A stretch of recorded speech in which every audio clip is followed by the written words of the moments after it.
with Subhas Agam. Omkar भनेको परमात्माको हजारौं नामहरूमध्ये पहिलो नाम नै ओमकार हो।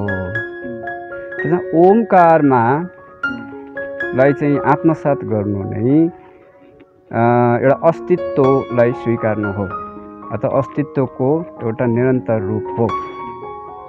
ओमकारमा हामी एकाग्र हुन सक्यौँ, ओमकारमा हामी ध्यानस्थ हुन सक्यौँ, ओमकारमा हामी समाधिस्थ हुन सक्यौँ भने त्यही बललाई हामी योग बल भन्छौँ। जबसम्म हामी त्यो ब्रह्माण्डको लयमा हुन्छौँ तबसम्म जीवन लयमा चलिरहेको हुन्छ।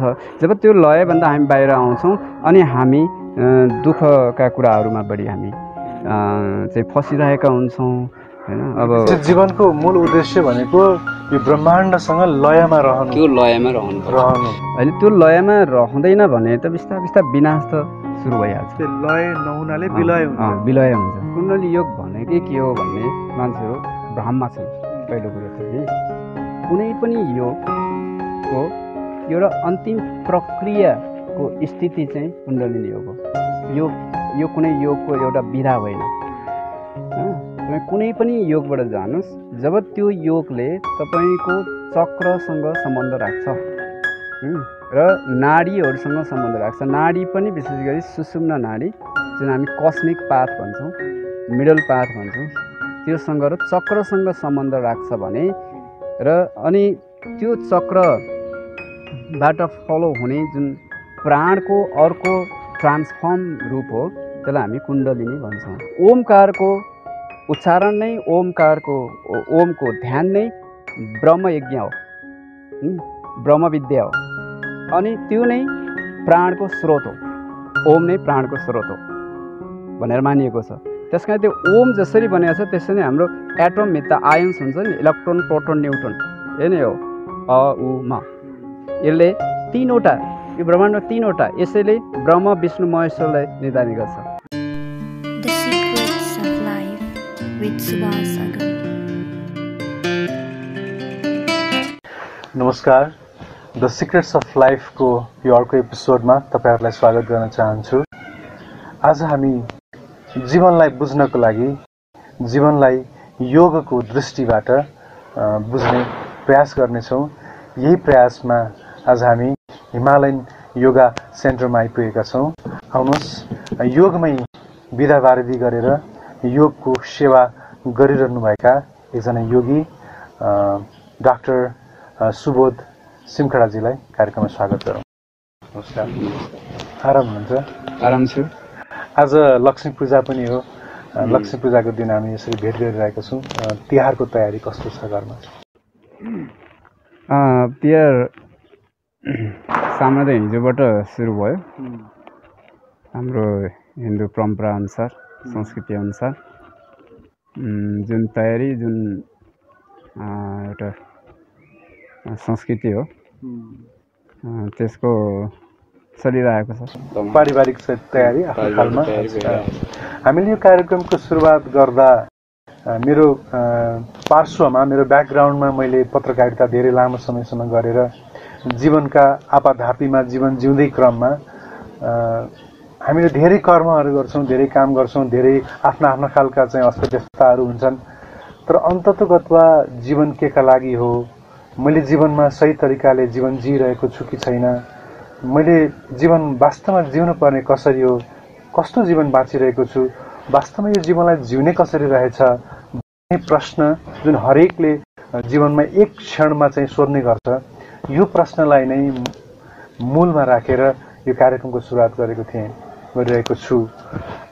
हजुरको दृष्टिमा यो एउटा योगलाई बुझेको योगी जसले योगमै विधावारिधिसम्मको अध्ययन गर्नुभयो र पढाइरहनु भएको छ, एउटा सेन्टर चलाइरहनु भएको छ, योगको दृष्टिले र योगले समग्र पूर्वीय सभ्यता र अध्यात्मलाई पनि इङ्कित गर्छ। योगको दृष्टिमा जीवन वास्तवमा के को लागि रहेछ त्यो बताइदिनुहोस् न।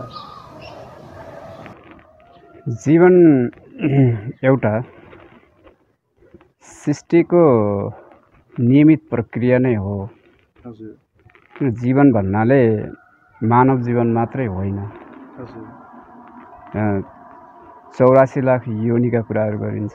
हजुर 84 लाख जीवहरू चाहिँ अस्तित्वमा छन्। सृष्टिको एउटा चरणमा एउटा प्रक्रियामा चलिरहेको छ। त्यसको एउटा उच्चतम प्राणी भनौँ अथवा एउटा अन्तिम प्राणीको एउटा अन्तिम चरणको रूपमा चाहिँ मानव जीवन हो। अब यो धेरै जीवनहरू पार गर्दै गर्दै आएको कारणले गर्दा मानव जीवन अलि भिन्न चाहिँ छ। यसको भिन्न छ कारण मानव जीवन चेतनाले चल्दछ, बुद्धि विवेकले चल्दछ। साङ्ख्य योग दर्शनलाई मान्ने हो भने पनि प्रकृति जुन हामी समग्र यो ब्रह्माण्डको स्थितिलाई मान्छौँ, इच्छा शक्ति ऊर्जाको स्रोत, उत्पत्तिको स्रोत, शक्तिको स्रोत हामी मान्छौँ। त्यही शक्तिले सबै कुराहरू पूर्ण बनाएको छ। हामी हिन्दू संस्कृतिलाई मान्ने हो भने पनि शिव शक्तिको कुरा गर्छौँ, विष्णु शक्तिको कुरा गर्छौँ, ब्रह्म शक्तिको कुरा गर्छौँ। विष्णु शक्तिकै सन्दर्भमा कुरा गर्दाखेरि विष्णु शक्ति, त्यो विष्णुसँग रहेको शक्तिले चाहिँ लक्ष्मीलाई बुझाउँछ। विष्णु र लक्ष्मी, शिव शक्ति शिव र पार्वती, ब्रह्म शक्ति ब्रह्म र सरस्वती। यसले एउटा अस्तित्वलाई पूर्ण गरेको छ जीवन। त्यो प्रकृतिबाट अरू 23वटा तत्त्वहरू उत्पत्ति भएको छ। तर प्रकृति र त्यो 23वटा तत्त्वहरू जुन प्रकृतिबाट विकार रूपमा उत्पत्ति हुँदै आयो, त्यसलाई पूर्ण बनाउने काम चाहिँ पुरुषले गर्छ। त्यो भनेको एउटा चेतन शक्तिले चाहिँ त्यो गर्छ। त्यो हिसाबले प्रकृतिबाट उत्पत्ति भएको पहिलो तत्त्व चाहिँ हामी महत भन्छौँ। यसलाई हामी बुद्धिको रूपमा पनि लिन्छौँ। र अब विभिन्न हिसाबले हामी त्यसलाई सम्बोधन गर्छौँ। विभिन्न संस्कारको हिसाबले पनि, परम्पराको हिसाबले पनि, दर्शनको हिसाबले पनि हामी त्यसलाई विभिन्न हिसाबले सम्बोधन गरिराखेका हुन्छौँ। अब हामी हिन्दू परम्परालाई मान्ने भने पनि हामी राम भनेर भन्छौँ। त्यो राम तत्त्व त्यही महत तत्त्व हो, बुद्धि तत्त्व हो। त्यही बुद्धि तत्त्वबाट विकार रूपमा अहङ्कारको जन्म हुन्छ। अहङ्कार भन्ने बित्तिकै हामी समग्रमा सामान्यतया चाहिँ अहिले हामी नकारात्मकमा बुझिरहेका हुन्छौँ। तर अहङ्कार आफैमा नकारात्मक हुँदैन। यो चाहिँ नकारात्मक एउटा प्रवृत्ति हुने हो। त्यसलाई चाहिँ यही महतले, यही हाम्रो बुद्धिले अथवा यही हाम्रो चेतनाले, हाम्रो विवेकले त्यसलाई कसरी प्रयोगमा ल्याउँछ भन्ने कुरामा चाहिँ आधारित रहन्छ। अनि परिणामत त्यही अहङ्कार स्वरूप यसका चाहिँ सत्वरूप, यसको रजरूप, यसको तमरूप स्वरूप अन्य विभिन्नका इन्द्रियहरू र तत्त्वहरूको उत्पत्ति भएको हुन्छ। र समग्रमा यसरी 25वटा तत्त्व मिलेर कुनै पनि जीवको उत्पत्ति हुन्छ अथवा जीवनको उत्पत्ति हुन्छ भनेर मान्छ योगशास्त्रहरूले। त्यही कुरोलाई प्रयोगात्मक रूपमा साङ्ख्य योगले दिएको ज्ञान काण्डलाई, साङ्ख्य योगले दिएको ज्ञानमालालाई योग दर्शन, अर्को दर्शनले त्यसलाई प्रयोगात्मक रूपमा अगाडि बढाएको मानिन्छ। त्यो हिसाबले त्यसकारण जीवन वास्तवमा एउटा प्रकृतिको सुन्दर उपहार हो के यो। Is the beautiful gift of God of the God, of the supreme power भन्छौँ हामी। परमात्माको एउटा उपहार हो, एउटा ब्रह्म स्वरूपको एउटा उपहार हो। त्यहाँ ब्रह्म चेतना हुन्छ है। र त्यो ब्रह्म चेतनाको अस्तित्व राख्ने काम चाहिँ हामी योग अभ्यासी, योग साधक, योगीहरूले चाहिँ त्यसको पहिलो ऊर्जाको स्रोत अथवा पहिलो साधन चाहिँ हामी ओमकारलाई मान्छौँ। ओमकार भनेको परमात्माको हजारौँ नामहरूमध्ये पहिलो नाम नै ओमकार हो। त्यसमा ओमकारमा लाई चाहिँ आत्मसात गर्नु नै एउटा अस्तित्वलाई स्वीकार्नु हो अथवा अस्तित्वको एउटा निरन्तर रूप हो। ओमकारमा हामी एकाग्र हुन सक्यौँ, ओमकारमा हामी ध्यानस्थ हुन सक्यौँ, ओमकारमा हामी समाधिस्थ हुन सक्यौँ भने त्यही बललाई हामी योग बल भन्छौँ। योग बलको अर्थ समाधि बल हो अथवा आत्मिक बल हो। आत्मा नै स्वामी हो, सबै कुरा सञ्चालन गर्ने स्वामी आत्मा हो। त्यही आत्माले सबै कुरो सञ्चालन गर्छ। यो शरीरहरू, मन, इन्द्रिय आदि इत्यादि कुराहरू एउटा मात्र रथ जस्तो, एउटा वाहन जस्तो, भेहिकल जस्तो हो। त्यसका लगामहरू, त्यसका सारथीहरू, त्यसका स्वामीहरू भनेका छुट्टा छुट्टै हुन्छन् र त्यो हिसाबले चाहिँ एउटा जीवन चलिराखेको हुन्छ। अब यो त्यो जीवनलाई चाहिँ अब हामी कति एउटा अर्थपूर्ण र उद्देश्यमूलक हामी बनाउँछौँ भन्ने सन्दर्भमा चाहिँ हामी कुन संस्कार बोकेर हिँडिरहेका छौँ।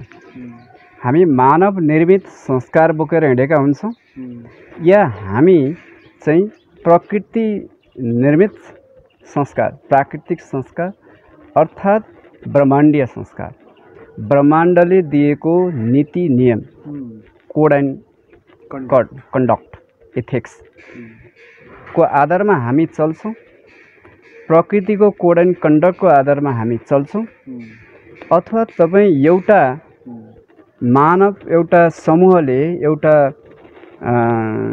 सामूहिक एउटा समूहले अथवा एउटा परम्पराले अथवा एउटा सम्प्रदायले अथवा एउटा चाहिँ के अरे संस्कृति संस्कारले निर्माण गरेकोमै हामी यो नै सर्वे सर्वा हो भनेर हिँड्यौँ भने कहीँ कतै हामीले अन्याय त गरेका छैनौँ।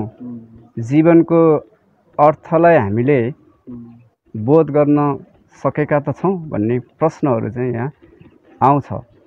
त्यो हिसाबले हामीले चाहिँ ब्रह्माण्डीय जुन नीति नियम हो त्यो नियमलाई चाहिँ हामीले पालना गर्न सक्यौँ भने अनि जीवन चाहिँ वास्तवमा पूर्ण हुन्छ, हुन्छ। नत्र भने चाहिँ यो के छ, अपूर्ण नै रहन्छ। यो भनेको जस्तै जुन एउटा यो संसार उत्पत्ति भयो आफ्नै नियम पद्धतिमा, क्रमबद्धतामा, लयबद्धतामा उत्पत्ति भएको छ है। सबभन्दा पहिला यो संसारमा एउटा चाहिँ एउटा परम चेतनाको रूपमा एउटा चेतना रह्यो, त्यसलाई हामी ओमकारले सम्बोधन गर्छौँ। हामी यो संसार पञ्चतत्त्व, पञ्चमहाभूतले बनेको छ भनेर भन्छौँ नि। पञ्चमहाभूतमा पहिलो तत्त्व, यो ब्रह्माण्डमा देखिएको पहिलो तत्त्व भनेको आकाश तत्त्व हो है। आकाश तत्त्वलाई हामी इथर, स्पेस भनेर भन्छौँ। अनि त्यो आकाश तत्त्वको त्यसको यो चाहिँ एउटा समग्र रूप भयो। यसको सूक्ष्म रूप भनेको चाहिँ शब्द हो। शब्द हो। त्यो शब्दले के बुझाउँछ यहाँ भने ध्वनि हो, आवाज हो। त्यसमा यसमा सबभन्दा पहिला ऊर्जाको रूपमा के आयो? ध्वनि आयो। र त्यो ध्वनिलाई प्रतिनिधित्व गर्ने शब्द चाहिँ ओम हो। त्यो यसको शाब्दिक उच्चारण चाहिँ औम हो। अहिले हामी ओम भन्छौँ, यसमा फरक चाहिँ छैन। अ र उबाट ओ भन्छ। अब हामी विन्यासमा जाने चाहिँ शब्दको विन्यासमा जाने हो भने ओम भन्छ। अ उ म हो, औम हो। यही औम नै फ्रम एउटा ऊर्जाको प्रकाष्ठ, ऊर्जाको एउटा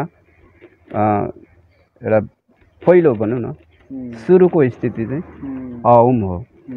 अ उ म यसलाई चाहिँ के मान्छ भने यो प्रकृतिको, यो ब्रह्माण्डको आधारभूत ऊर्जाको रूप मान्छ, ध्वनिको रूप मान्छ।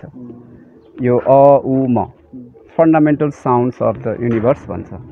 First sound of the universe, ब्रह्माण्डको पहिलो ध्वनिको रूपमा मान्छौँ। अब यो अ उ म यो तिनवटाले चाहिँ यो चाहिँ कस्तो आवाज ध्वनि हो भने नि हरेक वस्तुले यो तिनवटा ध्वनि चाहिँ प्रत्यक्ष अप्रत्यक्ष रूपमा पैदा गरिरहेको हुन्छ। हरेक चिजले तपाईँ एउटा मान्छेको उदाहरण देखौँ। एउटा मान्छे बोल्न नसक्ने मान्छे हुनुहुन्छ भने यो तिनवटा आवाज चाहिँ कुनै न कुनै रूपमा चाहिँ त्यो बोल्न नसक्ने, हामी जुन बहिरो लाटो मान्छे भन्छ नि, निकालिरहेको हुन्छ। जस्तै तपाईँसँग कुराकानी गरेको सन्दर्भमा यो आवाज नै हुन्छ, ऊ भन्ने आवाजहरू निकालिरहेको हुन्छ। हरेक आवाजमा त्यो एउटा एकाइको रूपमा चाहिँ यो औम रहेको हुन्छ। अब यही नै अस्तित्वको चाहिँ अ उ म को एउटा समग्र एकीकृत रूप नै त्यो परम आत्मा हो। त्यो नै प्रयोगात्मक हिसाबले पछि सम्बोधन गरिएको त्यो योग हो। योग भनेको जोड हो, जोड हो। अब यहाँ हामी अहिले योगलाई छुट्टै हिसाबले बुझिरहेको आफ्नो ठाउँ छँदैछ, त्यसको अलिकति प्रश्न गरेर ल्याउँला। योग भनेको जोड हो, जोड्नु प्रक्रिया हो। यो चाहिँ जोड हो भनेको यो चाहिँ त्यसको ध्येय लक्ष्य हो। त्यो योगमा पुग्नु भने चाहिँ त्यो परम चेतना, परम आनन्दको रूपमा पुग्नु हो। समाधि पनि योगको एउटा अङ्ग हो। समाधि पनि विभिन्न प्रकारको समाधि हुन्छ, विभिन्न कन्टेन्ट्स, विभिन्न चाहिँ विषयान्तर चाहिँ हामी समाधिस्थ हुँदै हरेक विषयवस्तुमा समाधिमा पुग्दै अनि हामी कैवल्यको स्थिति पुग्छौँ। त्यो स्थिति योगको स्थिति हो। योग भनेको त्यो परम चेतनाको परम आनन्दको अवस्था चाहिँ योग हो। त्यस कारण यो सिद्धान्तलाई आधार बनाएर र त्यसपछि ब्रह्माण्डमा चाहिँ कसरी यो अस्तित्व कायम रहेको छ त, ब्रह्माण्डभित्रका सबै ब्रह्माण्डीय पिण्डहरू पनि एक आपसमा के छ, अन्तर सम्बन्ध राख्छ। योग बलमा चाहिँ अडेको छ। जस्तै सूर्य र पृथ्वीको कुरा गरौँ, पृथ्वी र चन्द्रको कुरा गरौँ, अब अरू सूर्य र ताराहरूको कुरा गरौँ, यी सबै एक आपसमा के छ भने अन्तर सम्बन्धित छन्, यी जोडिएका छन्, यो अस्तित्वमा छ। त्यही अनुसार चाहिँ यो एउटा हाम्रो जैविक घडी चलिरहेको हुन्छ, 24 घन्टाको जैविक घडी। त्यसै गरी चाहिँ हामी 30 दिनको 1 महिना, 365 दिनको 1 वर्ष भनेपछि यो जुन चलिरहेको छ नि, जस्तै यहाँ हामी 6वटा सिजन होइन मौसमको कुराहरू गर्छौँ, यो सबै जैविक घडी बायोलोजिकल क्लक अनुसार चलिरहेको हुन्छ। यही अनुसार हाम्रो जीवन पद्धति चलिरहेको हुन्छ र चल्नुपर्छ यही अनुसार। त्यस कारणले अहिले हामी घाममा छौँ, बिहान झुल्कन्छ, बेलुका अस्ताउँछ, दिन छ अनि रात आउँछ। यो दिनको अस्तित्व रातले राखेको हुन्छ, रातको अस्तित्व दिनले राखेको हुन्छ होइन। दिन छैन भने रातको अस्तित्व हुँदैन, रात छैन भने दिनको अस्तित्व हुँदैन। यसरी एउटा यो पनि एउटा जीवन चक्रको रूपमा चाहिँ पुगिरहेको हुन्छ। त्यस कारण ब्रह्माण्डको सिद्धान्तले के हुन्छ नि, कुनै पनि कुराहरूको अन्त्य छैन, अन्त्य हुँदैन कि यो एउटा जसरी घडी घुमिरहेको हुन्छ, एउटा चाहिँ 24 घन्टामा पनि अब भोलि फेरि चाहिँ पहिलो 1 घन्टा आउँछ नि, त्यसरी नै यो जीवन पनि यसरी घुमिरहेको हुन्छ। यसको कुनै अन्त्य होइन। हुन त हामी मृत्युलाई अन्त्यको रूपमा मान्छौँ। त्यो मृत्युलाई अन्त्यको रूपमा चाहिँ हामीले केही भौतिक रूपमा त्यसको अस्थायी निरूपण अथवा अस्थायी चाहिँ एउटा अन्त्यको रूपमा पनि हामी बुझ्छौँ। किन भन्दा यो ब्रह्माण्डको जुन अस्तित्व हो, जुन यो परम आत्माको चेतन रूप हो, यो चेतन रूप चाहिँ कहिल्यै अन्त्य हुँदैन। यो चाहिँ यो घुमिरहेको हुन्छ, यो घुमिरहेको हुन्छ। यो एउटा निरन्तर प्रक्रिया हो। त्यसैले यही यो ब्रह्माण्डको यसरी यो अस्तित्व आजसम्म कसरी रहिरहेको छ र बेला बेलामा यो अस्तित्वमा चाहिँ कसैका सङ्कटहरू आइरहेको छ भन्ने हिसाबले चाहिँ यो हाम्रो मानवीय क्रियाहरू हैन, प्रविधिका कुराहरू र यो अहिले चाहिँ जति रूपमा चाहिँ एउटा यान्त्रिकरण भइरहेको छ मानव जीवन, यसले चाहिँ बेला बेलामा यो जुन ब्रह्माण्डको जुन लय हो, जुन गति हो, जुन एउटा क्रमबद्धता हो, यसलाई कहिलेकाहीँ चाहिँ समस्याहरू अथवा त्यसलाई चाहिँ एउटा अनियमितता स्थितिहरू आउने अथवा अलिकति सङ्कटहरू आउने, जस्तै अहिले महामारी भयो, त्यस्तै कुराहरू यसलाई चाहिँ एउटा दैविक दुःखको रूपमा चाहिँ पैदा भइराख्ने यो स्थितिहरू चाहिँ आइरहेको छ। जबसम्म हामी त्यो ब्रह्माण्डको लयमा हुन्छौँ तबसम्म जीवन लयमा चलिरहेको हुन्छ। जब त्यो लयभन्दा हामी बाहिर आउँछौँ अनि हामी दुःखका कुराहरूमा बढी हामी चाहिँ फसिरहेका हुन्छौँ हैन। अब जीवनको मूल उद्देश्य भनेको यो ब्रह्माण्डसँग लयमा रहनु, त्यो लयमा रहनु होइन। त्यो लयमा रहँदैन भने त बिस्तारै बिस्तारै विनाश त सुरु भइहाल्छ। त्यो लय नहुनाले विलय हुन्छ, विलय हुन्छ हैन। त्यो लय छौन्जेल त्यो अस्तित्व छ। त्यो लय सिद्धियो भने अस्तित्व नै विलय हुन्छ, अस्तित्व नै विलय हुन्छ। अब सामान्य रूपमा हामी संसारमा बाँचिरहँदाखेरि जीवनका विभिन्न घटनाहरू घट्ने क्रममा हामीले यो गर्छौँ त्यो गर्छौँ र जीवनमा अपुरो लागिरहेको हुन्छ। कहीँ मैले मेरो जीवन सही तरिकाले जिइनँ कि समथिङ इज ल्याकिङ, केही कुरा चाहिँ पूर्ण देखिँदैन, केही कुरा चाहिँ अपुरो लागिरहेको हुन्छ नि मान्छेलाई। यस्तो अवस्थामा योगले कसरी चाहिँ उसलाई चाहिँ लयमा ल्याउन सहयोग गर्छ भन्नु त सरल तरिकाले। योग आफैमा एउटा पूर्ण विज्ञान हो र हामी जहाँ हेर्छौँ त्यहाँ पूर्ण छ, कहीँ कतै अपूर्ण मान्दैनौँ हामी।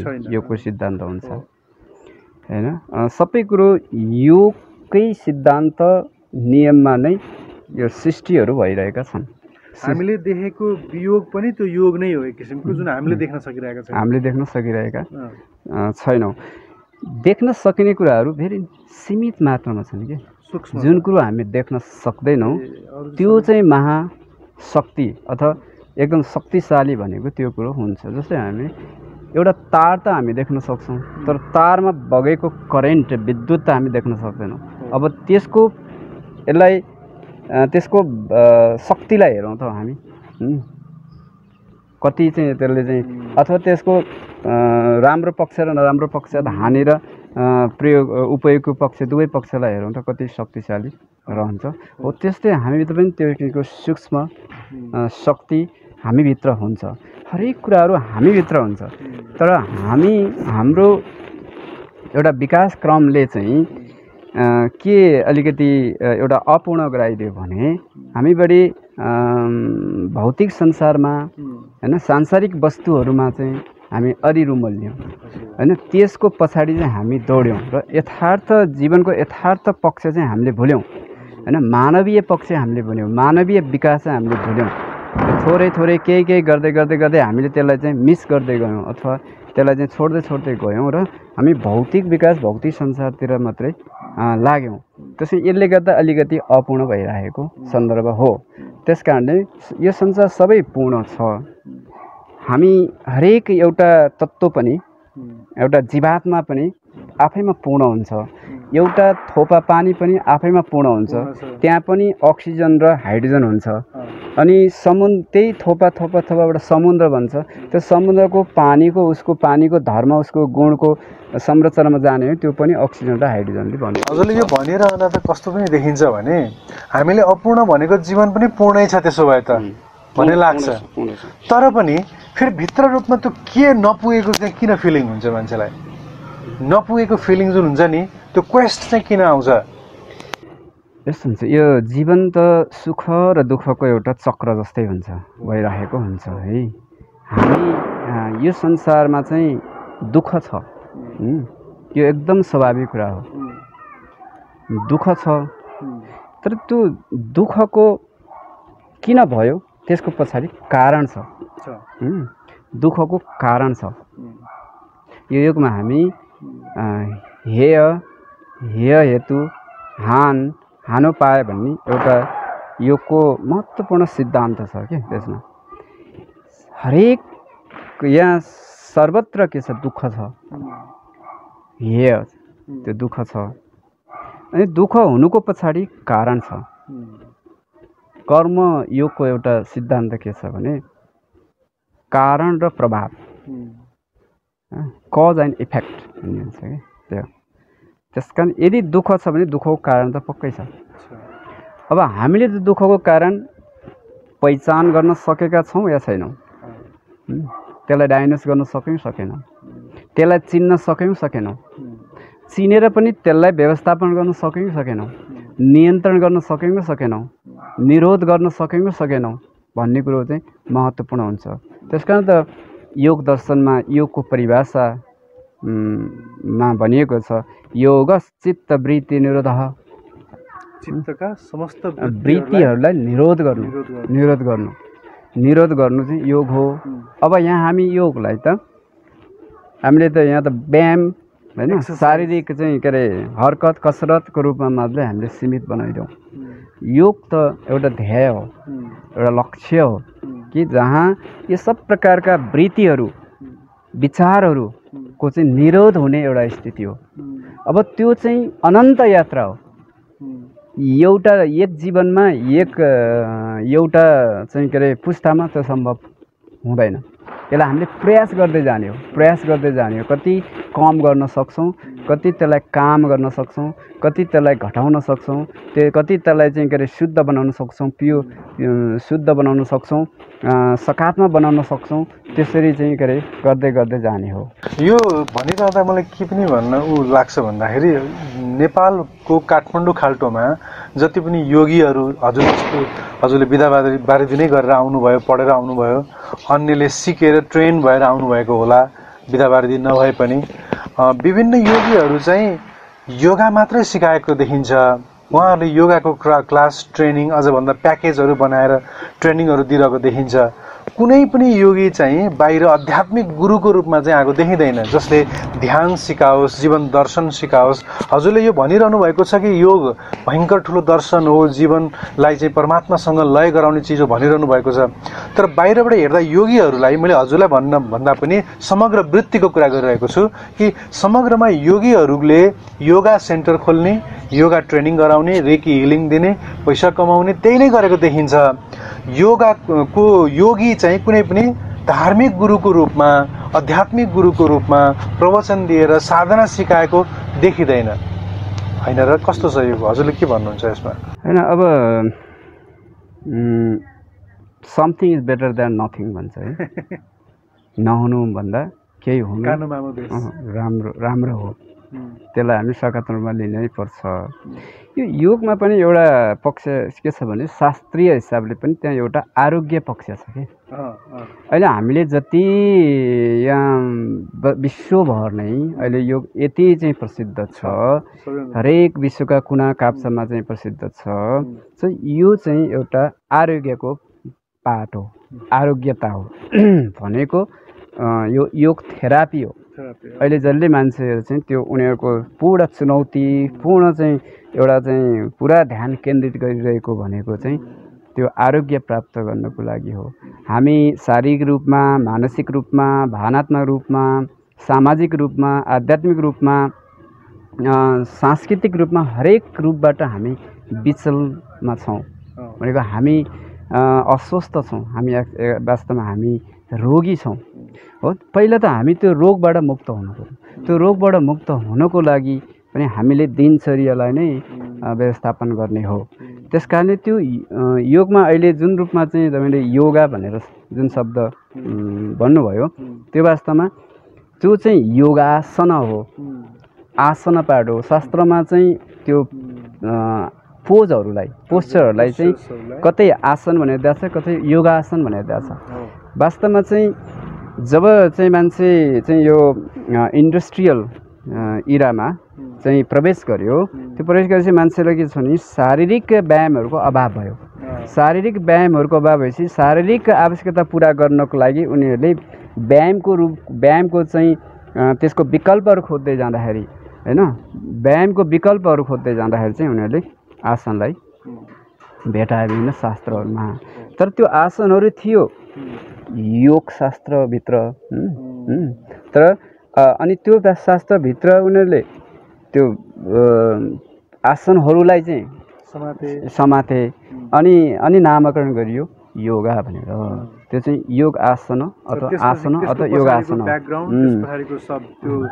स्थिति हो। आध्यात्मिक ब्याकग्राउन्डलाई छोडियो। तर अहिले धेरै परिवर्तन आएको छ।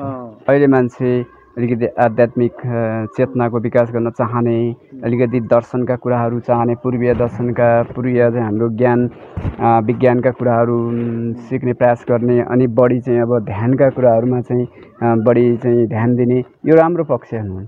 अब यो ध्यान चाहिँ अहिले फेरि मान्छेले अर्को पक्ष छ नि योग एन्ड ध्यान हैन, म योग पनि गर्छु ध्यान पनि गर्छु, म योगा पनि सिकाउँछु ध्यान पनि सिकाउँछु, यो चाहिँ गलत हो। यो बुझाइ गलत हो। ध्यान चाहिँ के छ भने योगको एउटा महत्त्वपूर्ण एउटा न्युक्लियस नै हो, त्यो मस्तिष्क नै हो, त्यो मुटु नै हो, योगभित्रको अङ्ग हो त्यो। त्यस कारण हामीले योग गर्नु भन्नु र ध्यान गर्नु भने एउटै कुरो हो, तर योग चाहिँ ध्यानभन्दा ठुलो हो। अघि नै मैले भने समाधिबाट पनि योग ठुलो, समाधिबाट योगमा जाने हो क्या हैन। अष्टाङ्ग योग अष्टाङ्ग त लास्टमा त समाधि छ, लास्टमा त समाधि छ नि। भनेपछि त समाधि समेत के रहेछ योग रहेछ। समाधि पनि योगको अङ्ग रहेछ। यम नियम आसन प्राणायाम प्रत्याहार धारणा ध्यान समाधि। अब अष्टाङ्ग योग मात्रै होइन, तपाईँ हठ योगको सप्ताङ्ग योगको कुरा गर्नुहोस्। हठ योगमा त्यसलाई हामी सप्ताङ्ग भन्छौँ, त्यसमा चाहिँ 7वटा अङ्गहरू छ, सप्त साधना पनि भन्छौँ। त्यसमा पनि षटकर्म आसन मुद्रा प्रत्याहार प्राणायाम ध्यान समाधि 7वटा छ। अनि यो ध्यान समाधि चाहिँ कुनै पनि इस्टर्न र पूर्वीय दर्शनहरू पूर्वीय शास्त्रहरूमा ध्यान समाधिको कुनै पनि शास्त्रमा व्याख्या गरिएको छ। अनि यो आसन पार अरू कुराहरू चाहिँ त्यो नियमका कुराहरू हुन् के, त्यो चाहिँ पूर्व तयारीका कुराहरू हुन्, त्यो चाहिँ एउटा आधार बनाउने कुराहरू हुन्, शरीर शुद्धिकरण गर्ने कुराहरू हुन्। कुनै कुरा मन शुद्धिकरण गर्ने कुरा हो, कुनै कुरा ऊर्जालाई शुद्धिकरण गरेको मात्रै हो क्या। तपाईँले पानी हाल्नुहुन्छ, गोडमेल गर्नु छ, झाड टिप्नुहुन्छ होइन, सबै चाहिँ एउटा फुल फुलाउनको लागि भनेको त्यो चाहिँ योग प्राप्तिको लागि हो, भनेको कैवल्य प्राप्तिको लागि हो, निर्माण प्राप्तिको लागि चाहिँ त्यो गरिएको हो। त्यस कारणले चाहिँ के अरे हामीले हो भन्न सक्छ योगासन होइन ध्यान भन्न सकिन्छ, आसन होइन ध्यान भन्न सकिन्छ, आसन प्राणायाम भन्न सकिन्छ। समग्र धेरै योगाङ्गहरू छन्। त्यसमा मुख्य योगाङ्ग योगभित्र भनेको चाहिँ आसन प्राणायाम ध्यान चाहिँ अवश्य हो, तर ध्यान चाहिँ सबभन्दा बलियो अङ्ग हो, तर अन्तरङ्ग पनि हो। यो चाहिँ अन्तरङ्ग पनि हो, अन्तिम पनि हो र मुख्य हो। अब योग गर्नेले ध्यानलाई चाहिँ नछोएको देखिन्छ हैन, नछोएको देखिन्छ, नबुझेको हो त्यो चाहिँ। किन आसन गर्दा पनि ध्यान चाहिन्छ क्या। अहिले तपाईँ र म कुराकानी गरिरहेको छौँ, यो पनि ध्यान हो, यो पनि ध्यान हो हैन। तपाईँ जे कुरोमा एकाग्र भावमा तपाईँ त्यहाँ डुबेर हैन, तपाईँ त्यहाँ हराएर चाहिँ जे कर्म गर्दै हुनुहुन्छ, त्यहाँ तपाईँको भक्ति छ, त्यहाँ तपाईँको ज्ञान छ, त्यहाँ तपाईँको चेतना छ, त्यहाँ तपाईँको ऊर्जा छ भने त्यो ध्यान हो। त्यसकारण हामी सामान्य व्यवहारिक हिसाबले हेरौँ त हाम्रो सामाजिक जनजीवनमा ध्यान लगाएर पढ, ध्यान लगाएर खाऊ, ध्यान लगाएर काम गर, ध्यान लगाएर चाहिँ व्यापार गर, ध्यान भनेको एउटा कमन साझा एउटा शब्दावली हो त्यो। त्यो हरेक कुरामा चाहिँ अब हामी यहाँ मैले अब ध्यान सिकाउँदा हिँड्ने ध्यान पनि हुन्छ, साइलेन्स वाकिङ भन्छ, साइलेन्स इटिङ भन्छ होइन, साइलेन्स लिसनिङ भन्छ। यो सबै कुराहरू चाहिँ ध्यानको लागि चरणहरू हुन्। चरणहरू ध्यान अझै ध्यान होइन तर यी ध्यानका चरणहरू चाहिँ हुन्थ्यो। त्यो हिसाबले चाहिँ हामीले आसन एउटा ध्यान मात्रै गर्ने मान्छेले पनि भन्नुहोस् को मान्छेले हावामा उडेर ध्यान गरेको छ होइन, आकाशमा चाहिँ के अरे गुडेर कसले चाहिँ ध्यान गरेको छ? ऊ एउटा आसनमा त स्थिर हुनुपर्छ पर्दैन। चाहे उसले पद्मासन हो, चाहे वज्रासन हो, चाहे सिद्धासन छ, चाहे सुखासन हो, चाहे स्वस्तिकासन हो, कुनै आसनमा त ऊ बसेकै छ।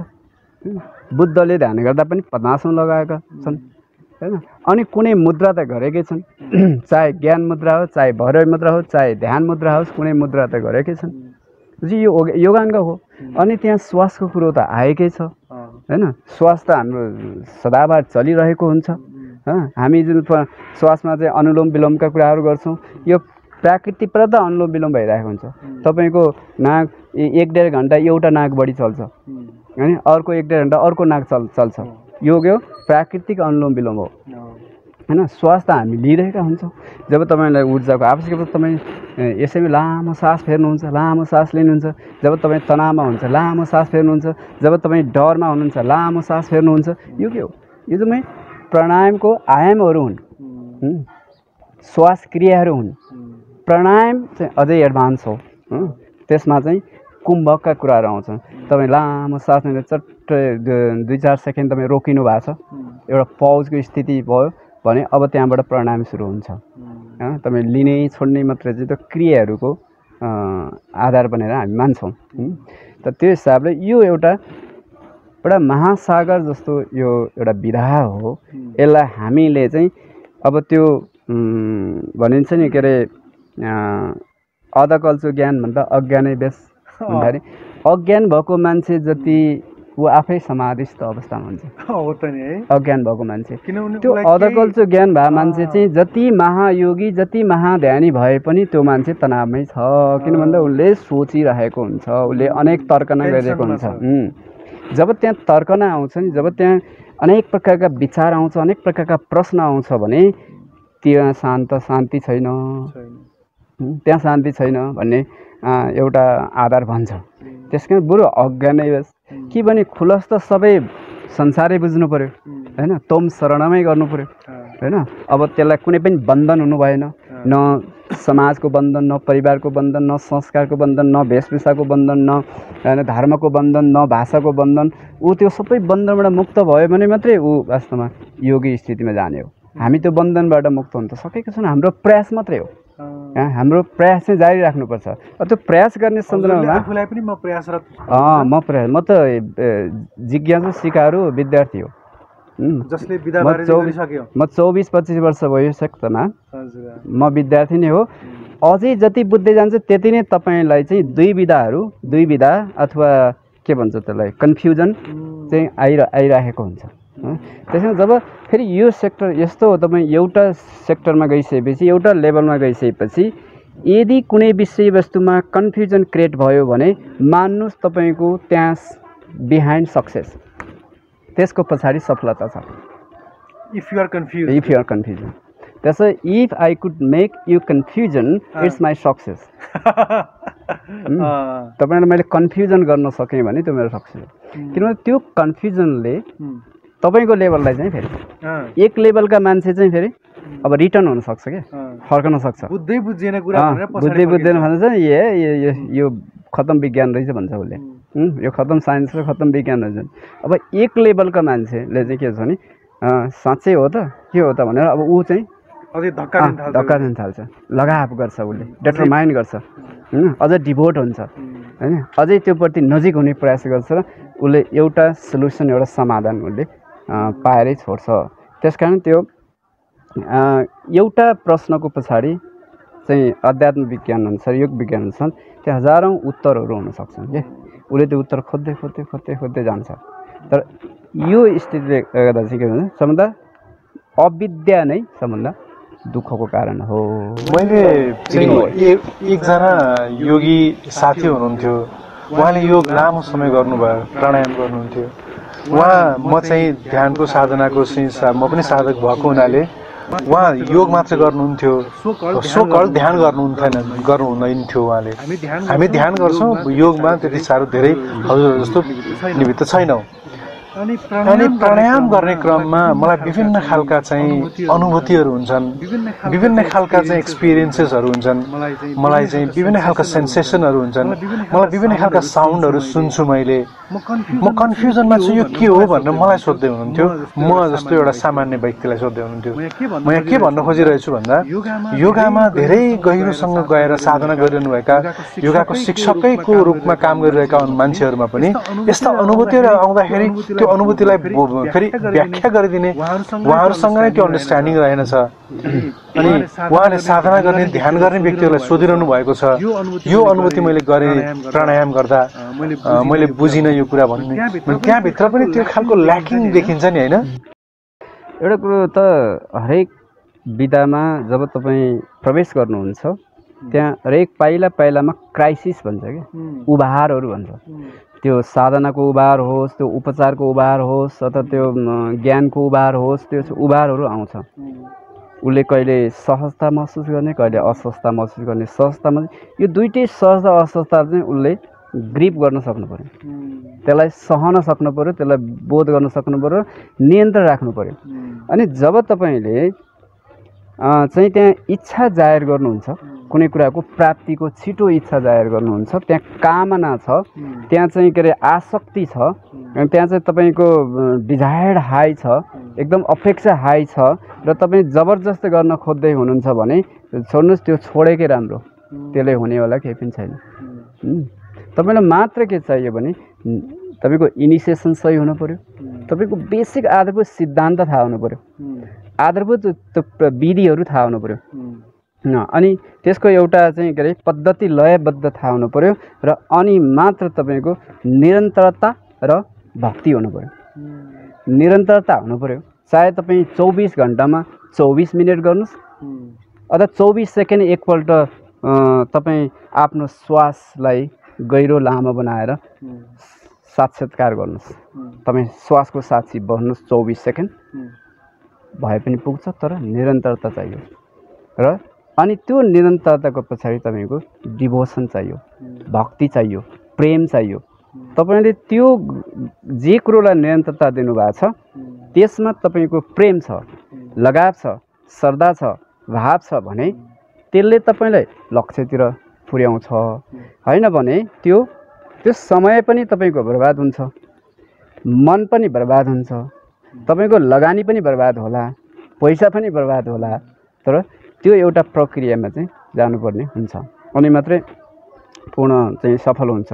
एउटा पक्ष त्यो छ। अर्को पक्ष के छ भने हामी जम्प गर्न खोज्छौँ क्या, एकैचोटि जम्प गर्न खोज्छौँ। अब एउटा तपाईँलाई सामान्य आहारको सिद्धान्त थाहा छैन, अनि उठेर सुत्ने जुन हाम्रो निन्द्राको एउटा साइकल हुन्छ त्यसको नियम केही पनि थाहा छैन। अनि तपाईँ स्थिर भएर 2-4 मिनट त बस्या छैन भने अनि 2-4 घन्टा बसेर कसरी ध्यान गर्न सक्नुहुन्छ? तपाईँ सिधै केही कुनै किसिमको ज्ञान बिना साथीले भनेर सुनेर तनावमा छस्, निन्द्रा लाग्दैन, सुत्दैन, हैन, धेरै समस्या छ, अब त चाहिँ ध्यानको क्याम्पमा जा, शिविरमा ल विपස්සना 10 दिनको विपස්සना जा भन्यो भने त्यो मान्छेले जिन्दगीमा पहिलोपल्ट सुनेको थियो विपස්සना भने, ध्यान भन्ने शब्दै है।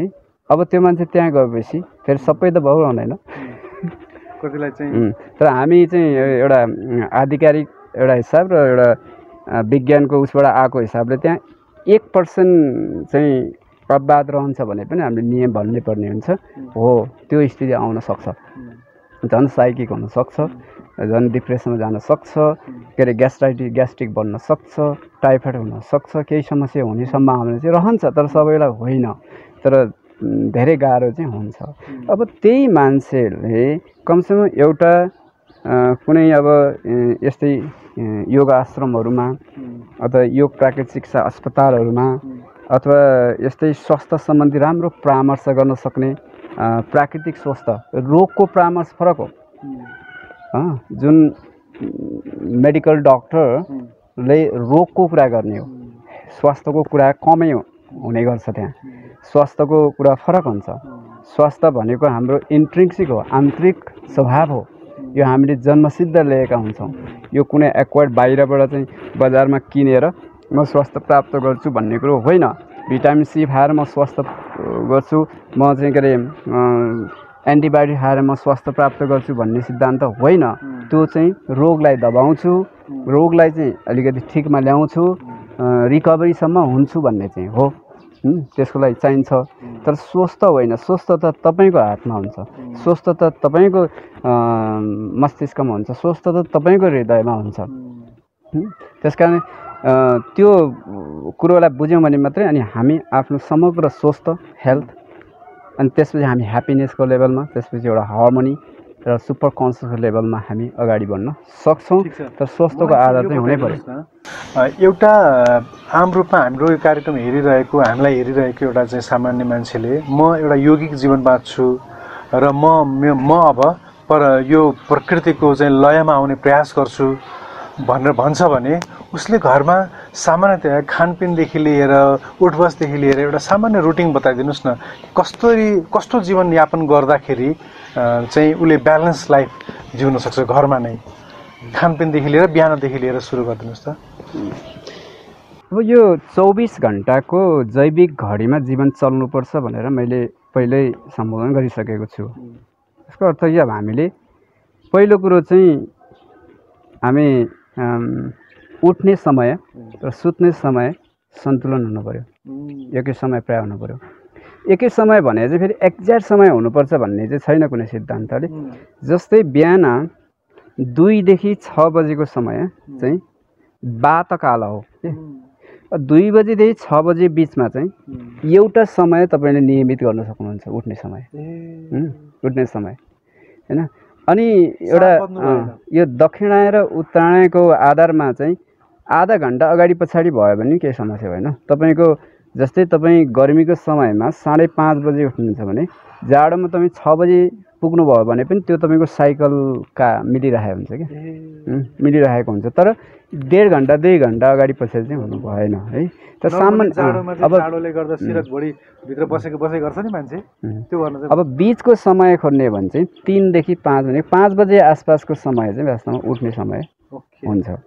अनि त्यसपछि अब आफ्नै प्रक्रिया हुन्छ। उठिसकेपछि तपाईँले अब पानी पिउनु पर्यो होइन। पानी भनिन्छ ओछ्यानमै उठ्नुहोस्, बस्नुहोस्, वज्रासनमा बस्नुहोस् अथवा कुनै यसमा बस्नुहोस्, अनि बेडको दायाँ साइडबाट चाहिँ पानी लिनुहोस्, सकेसम्म माटाको भाँडामा अथवा तामाको भाँडा राखेको पानी चाहिँ लिनुहोस्, अनि 1 गिलास 2 गिलास पानी पिउनुहोस्। यो राति सुतेर उठ्ने बेलामा पनि दाहिने फर्केर उठ्नु ठिक कि देब्रे फर्केर उठ्नु ठिक, त्यो पनि भनिन्छ नि। यसको पनि विज्ञान छ। यो सौर विज्ञान भन्छ होइन।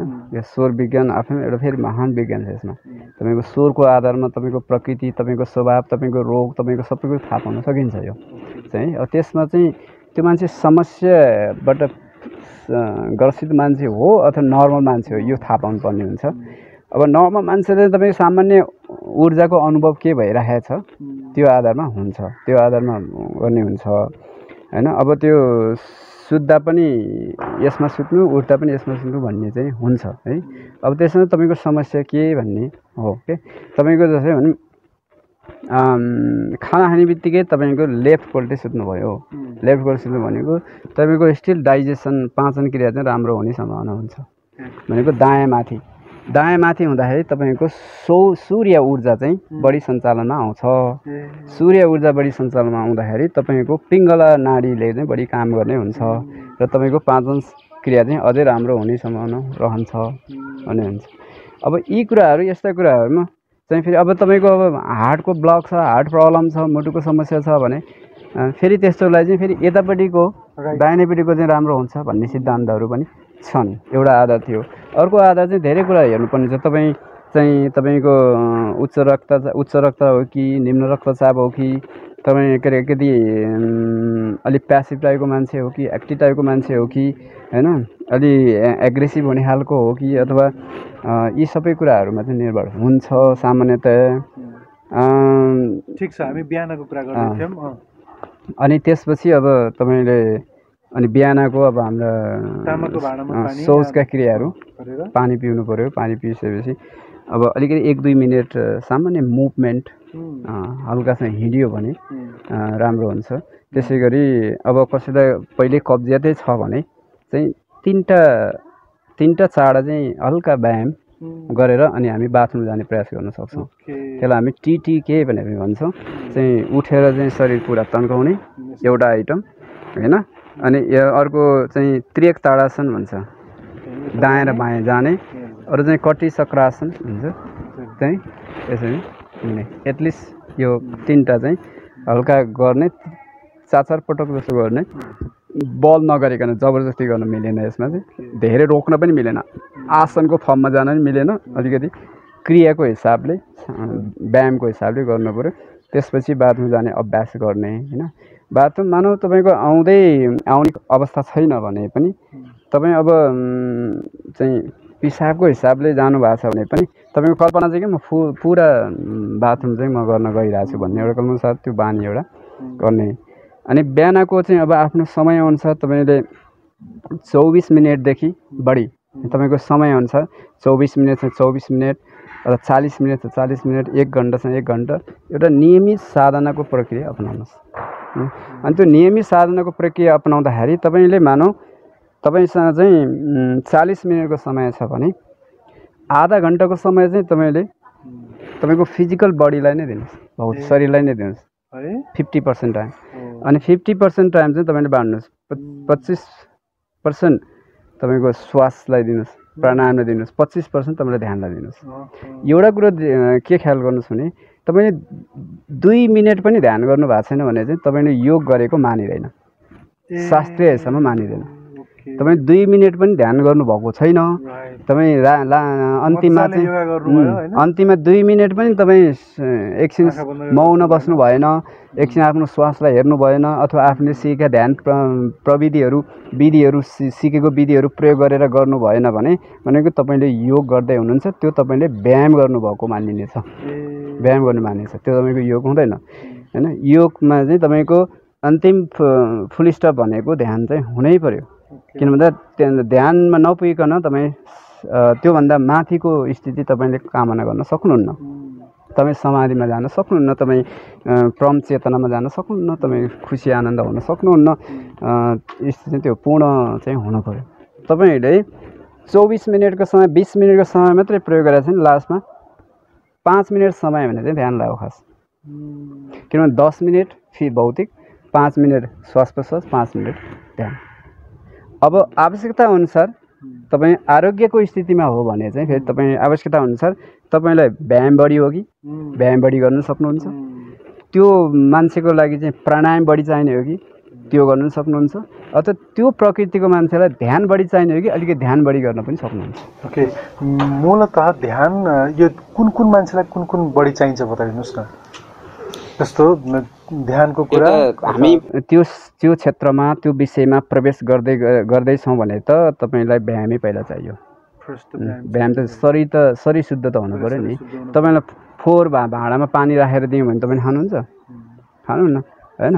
शरीर त शुद्ध हुनु पऱ्यो, शरीर त सक्रिय हुनु पऱ्यो, शरीर त चल्नु पऱ्यो नि होइन। शरीरै चलेन भने त अरू कुरो त चल्दैन होइन। त्यो पनि तपाईँले जोर्नीहरू चलाउनु पऱ्यो, अझ बढी सूक्ष्म व्यायाम भन्छ योगमा। सूक्ष्म योगभित्र सूक्ष्म व्यायाम भन्छ है। जोर्नीहरू चाहिँ चलाउनु पऱ्यो। सबै जुन जोन चाहिँ मेन जोन चाहिँ जोर्नीहरू चलाउनु पऱ्यो, त्यो खुलाइराख्नु पऱ्यो।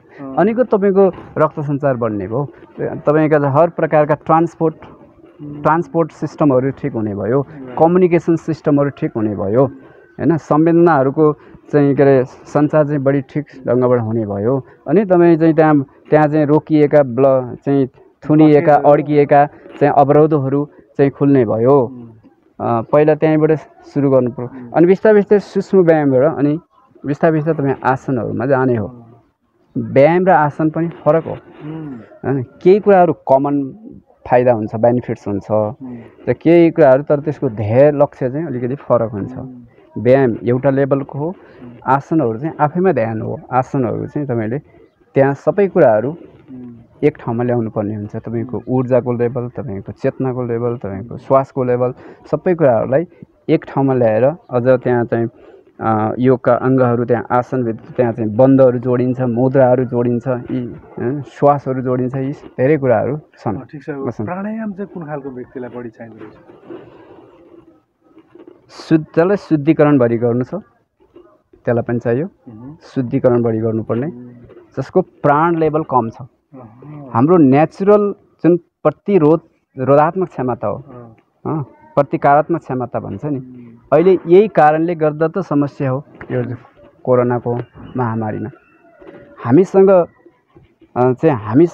प्राकृतिक भ्याक्सिन छ कि त्यो जन्मजात लिएर आएको हामीले, त्यसलाई हामी इम्युन सिस्टम भनेर भनिरहेको हुन्छौँ।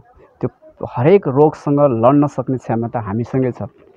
फाइटर सेल्सहरू हामीसँगै छ, त्यसलाई हामी इम्युन सेल्सहरू भन्छौँ होइन। टी सेल, बी सेल्स भन्छ, एक प्रकार त्यो लिम्फोसाइट्सहरू हुन्, ती चाहिँ इम्युन सेल्सहरू हाम्रो शरीरमा हुन्छ। त ती कुराहरूलाई अलिकति जागृत राख्नको लागि, जगाउनको लागि, सक्रिय राख्नको लागि, प्राण भर्नको लागि हो क्या, रिफ्युलिङ गर्नको लागि हामीले हुन त प्राणका विभिन्न स्रोतहरू हुन्छन्।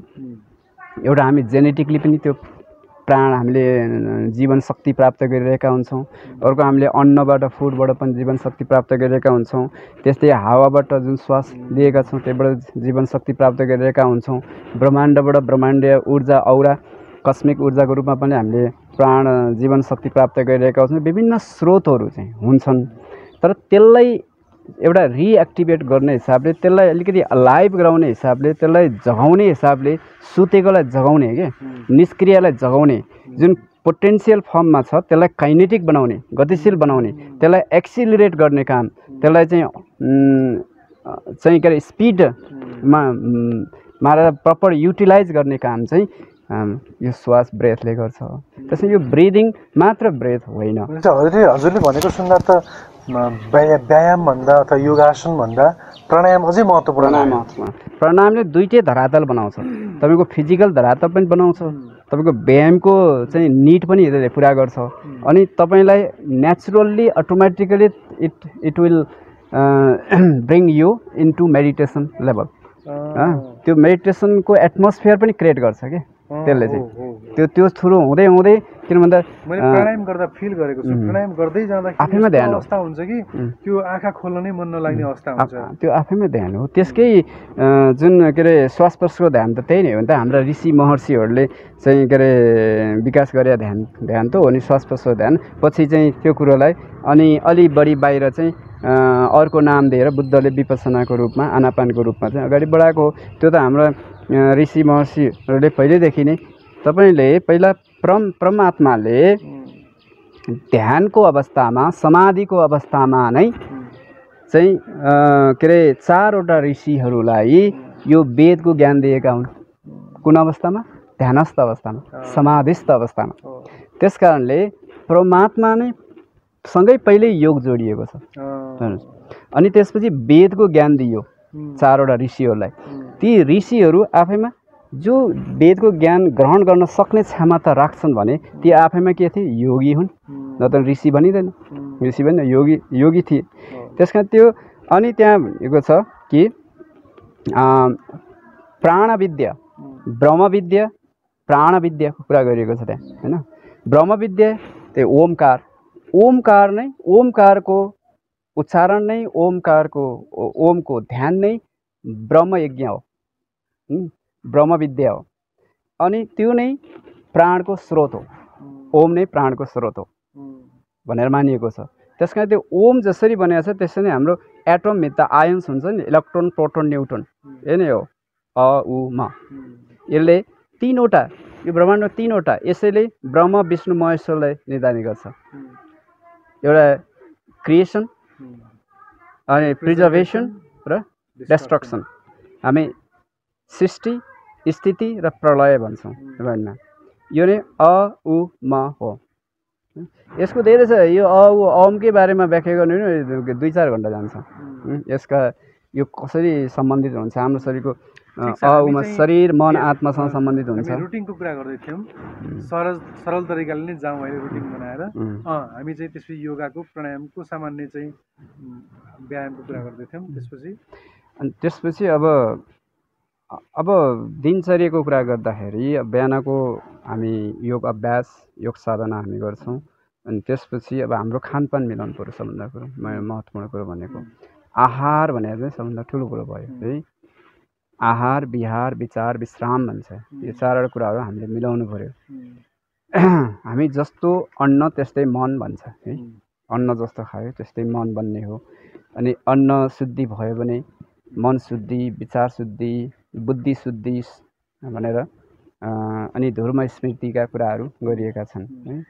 यो किसिमको हुन्छ। त्यसै हामीले आहारलाई मिलाउनु पर्यो। आहार कस्तो हुन्छ भन्दा अहिले आहारको नियम चाहिँ अलिकति गलत छ। यो चाहिँ करिब कुनै कुरो त अब ठ्याक्कै उल्टो हुन गइसक्यो भन्छ के अरे। हामी अलिकति प्राकृतिक टाइपको आहार भनेको खास कहाँबाट आउनुपर्ने उत्पादन हुने भने जमिनबाट, जङ्गलबाट, किचन गार्डन भनेको बगैँचाबाट भनेको हाम्रो खेतबारीबाट प्राप्त हुने हो। तर हाम्रो आहार कहाँबाट आउँछ? उद्योग धन्दाबाट आउँछ। त्यस कारणले एउटा शास्त्रीय हिसाबले र एउटा नियमको हिसाबले गर्ने हो भने त हाम्रो आहार हामीले खानेकुरा अन्नहरू भने त त्यो के अरे जमिनबाट खेतबारीबाट चोरी डकैती भएको छ। अनि त्यो चोरी डकैती भएर चाहिँ कहाँ जान्छ? उद्योगमा जान्छ। अनि त्यसले हामीलाई बनाइदिन्छ। अनि त्यो चाहिँ हामी खान्छौँ। त्यसमा त्यो फास्ट फुड जङ्क फुड खाएर अनि हाम्रो जीवन पनि फास्ट फुडमै जान्छ। त्यस कारण एकातिर हाम्रो फास्ट लाइफ छ, बिजी छ, बिजी छ। त्यहाँ मस्त छैन, आनन्द छैन है त्यो जीवन। त्यसमा अनि फास्ट जीवन छ, खानेकुरा फास्ट फुड छ। अनि त्यसपछि अब जीवन पनि कुन बेलामा अन्त हुने हो त्यो पनि फास्ट नै छ। मृत्यु पनि फास्ट, डेथ पनि फास्ट नै छ। स्थिति यो छ। त्यसमा आहार चाहिँ प्राकृतिक हुनु पर्यो, शाकाहारी हुनु पर्यो। अहिले त अब शाकाहारी भन्दा पनि अझ जटिल चाहिँ भेगन भन्छ है। अहिले म करिब 10 महिनाबाट यो अभ्यासमा छु। भेगन जनावरलाई चाहिँ भेगनमा ताडना दिएर प्रयोग गरेको चिज केही पनि नखाने। म अब शाकाहारी त 20-22 वर्ष बढी भइसक्यो। अहिले मैले 8-9 महिनाबाट चाहिँ एउटा प्रयोगात्मक हिसाबले म भेगनको प्रयोग गरिरहेको छु हैन।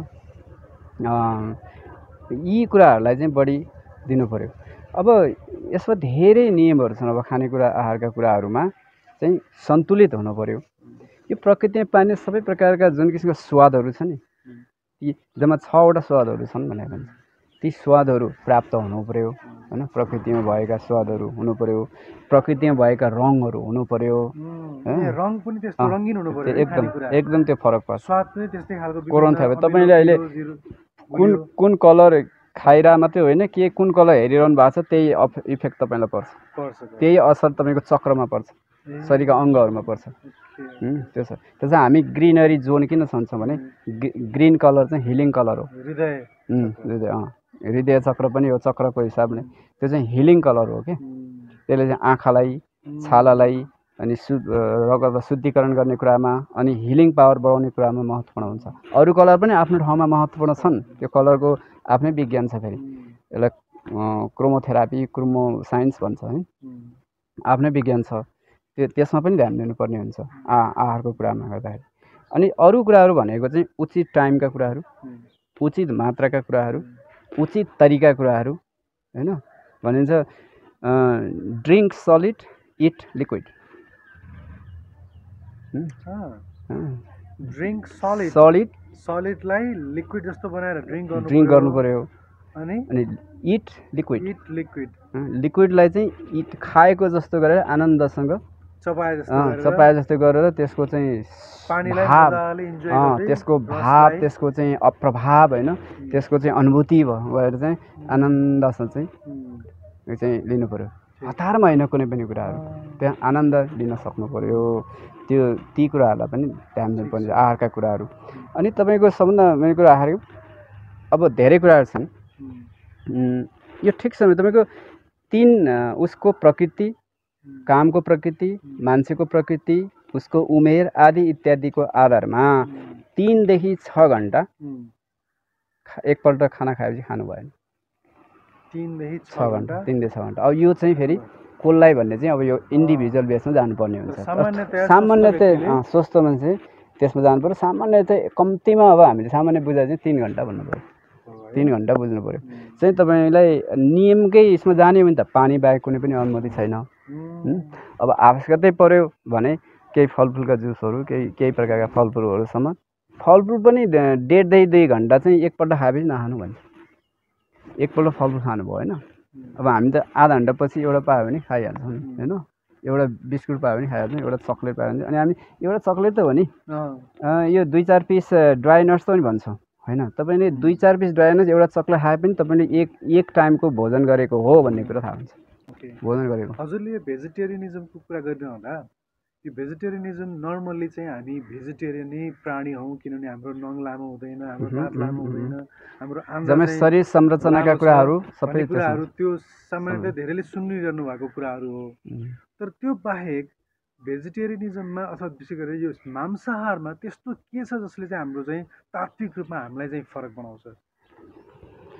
होइन यसमा यस्तो छ कि अब हामी केमा अभ्यस्त भयौँ खानेकुराहरू त्यही कुराहरूमा त्यो नै सर्वगुण परि र त्यो नै महत्त्वपूर्णमा छ है।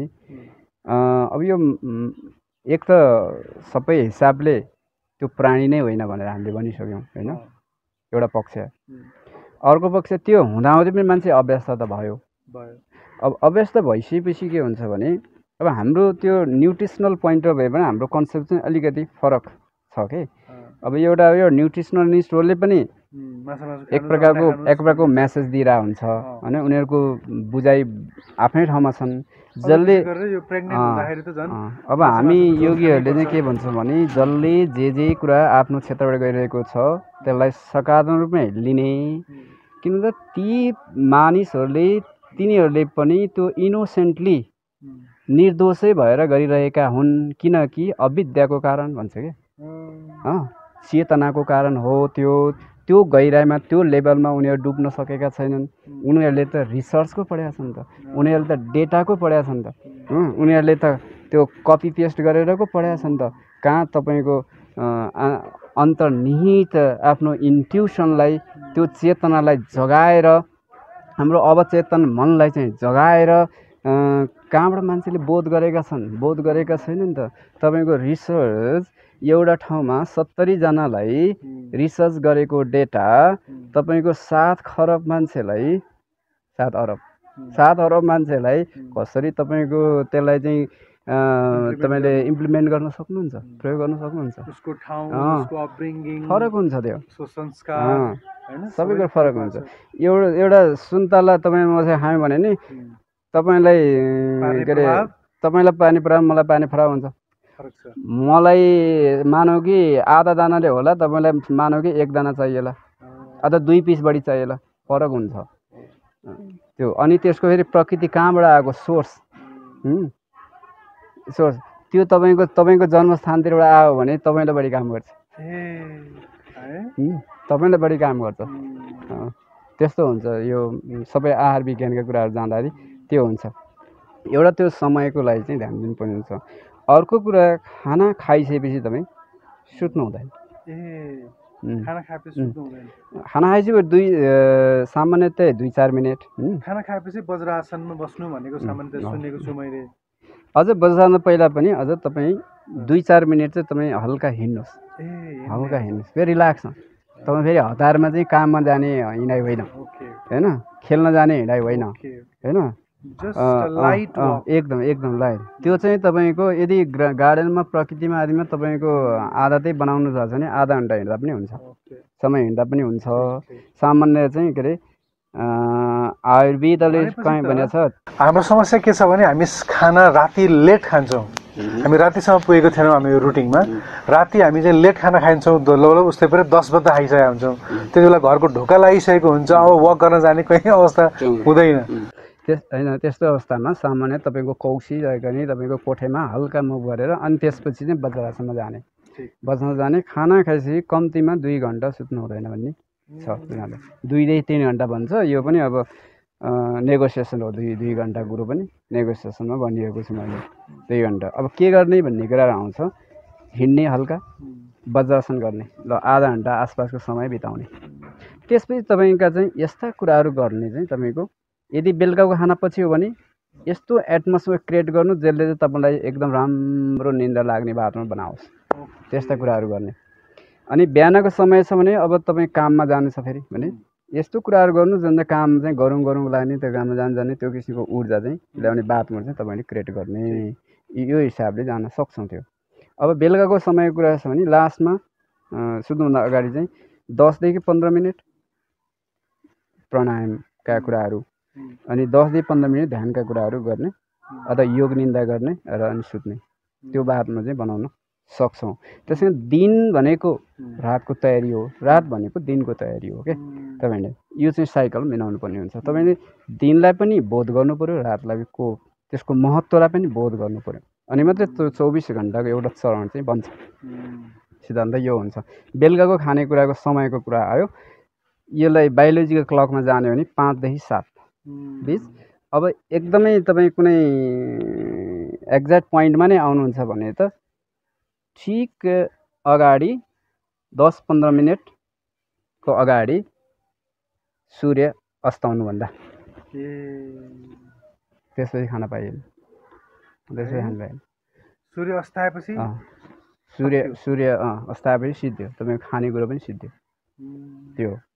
अनि त्यसपछि अर्को सिद्धान्त तपाईँ अब त्यो चाहिँ सबैलाई लागु नहुन सक्छ। तपाईँ बेलुका 6 बजे खानुहुन्छ भने 6 बजे खानुभयो भने अब तपाईँ भोलिपल्ट अब काउन्ट गर्नु, तपाईँको 16 घन्टा पुग्नु पऱ्यो। कति समय पुग्छ भोलिपल्ट? 10 बजे पुग्छ, 10 बजे पुग्छ।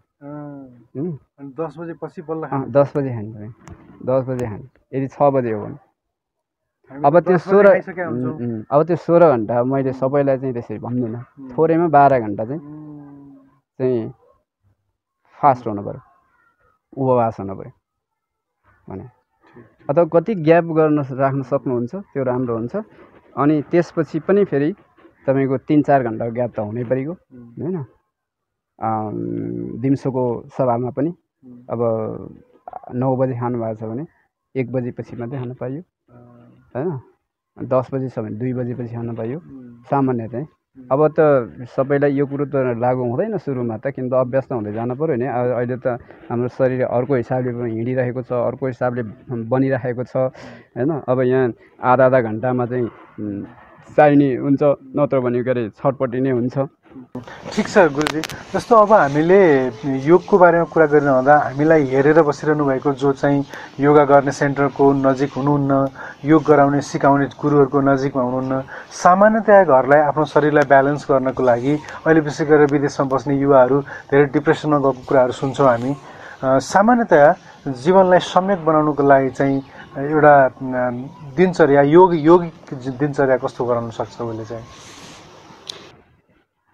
अब समस्या चाहिँ के हो भने हामीले योगलाई कसरी बुझेका छौँ त्यसमा जाउँ पहिला कुरा होइन। यदि व्यायामलाई मात्रै बुझेका छौँ भने त्यो योग होइन है।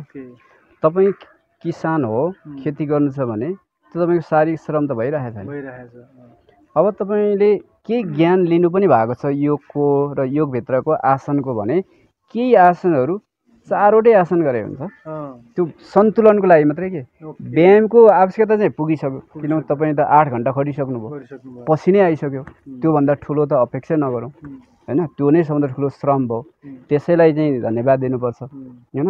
र अरू प्लस धन्यवाद दिनु पर्यो किसानलाई चाहिँ, किन भन्दा त्यो 8 घन्टाको श्रमले तपाईँ पनि बाँच्नु भएको छ, म नि बाँचेको छु, त्यस कारण धन्यवाद दिनु पऱ्यो पहिलो कुरो होइन। त्यो श्रम हो।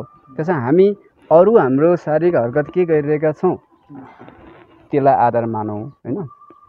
अनि अब अपो के हो चाहिँ अब हाम्रो व्यवसाय के हो, अब दिनभरि बस्ने काम हो भने अब मैले प्लस कति जानुपर्छ चाहिँ एउटा व्यवस्थित गर्नलाई कति जानुपर्छ भन्ने कुरा चाहिँ हामीले बुझ्नुपर्छ त्यो।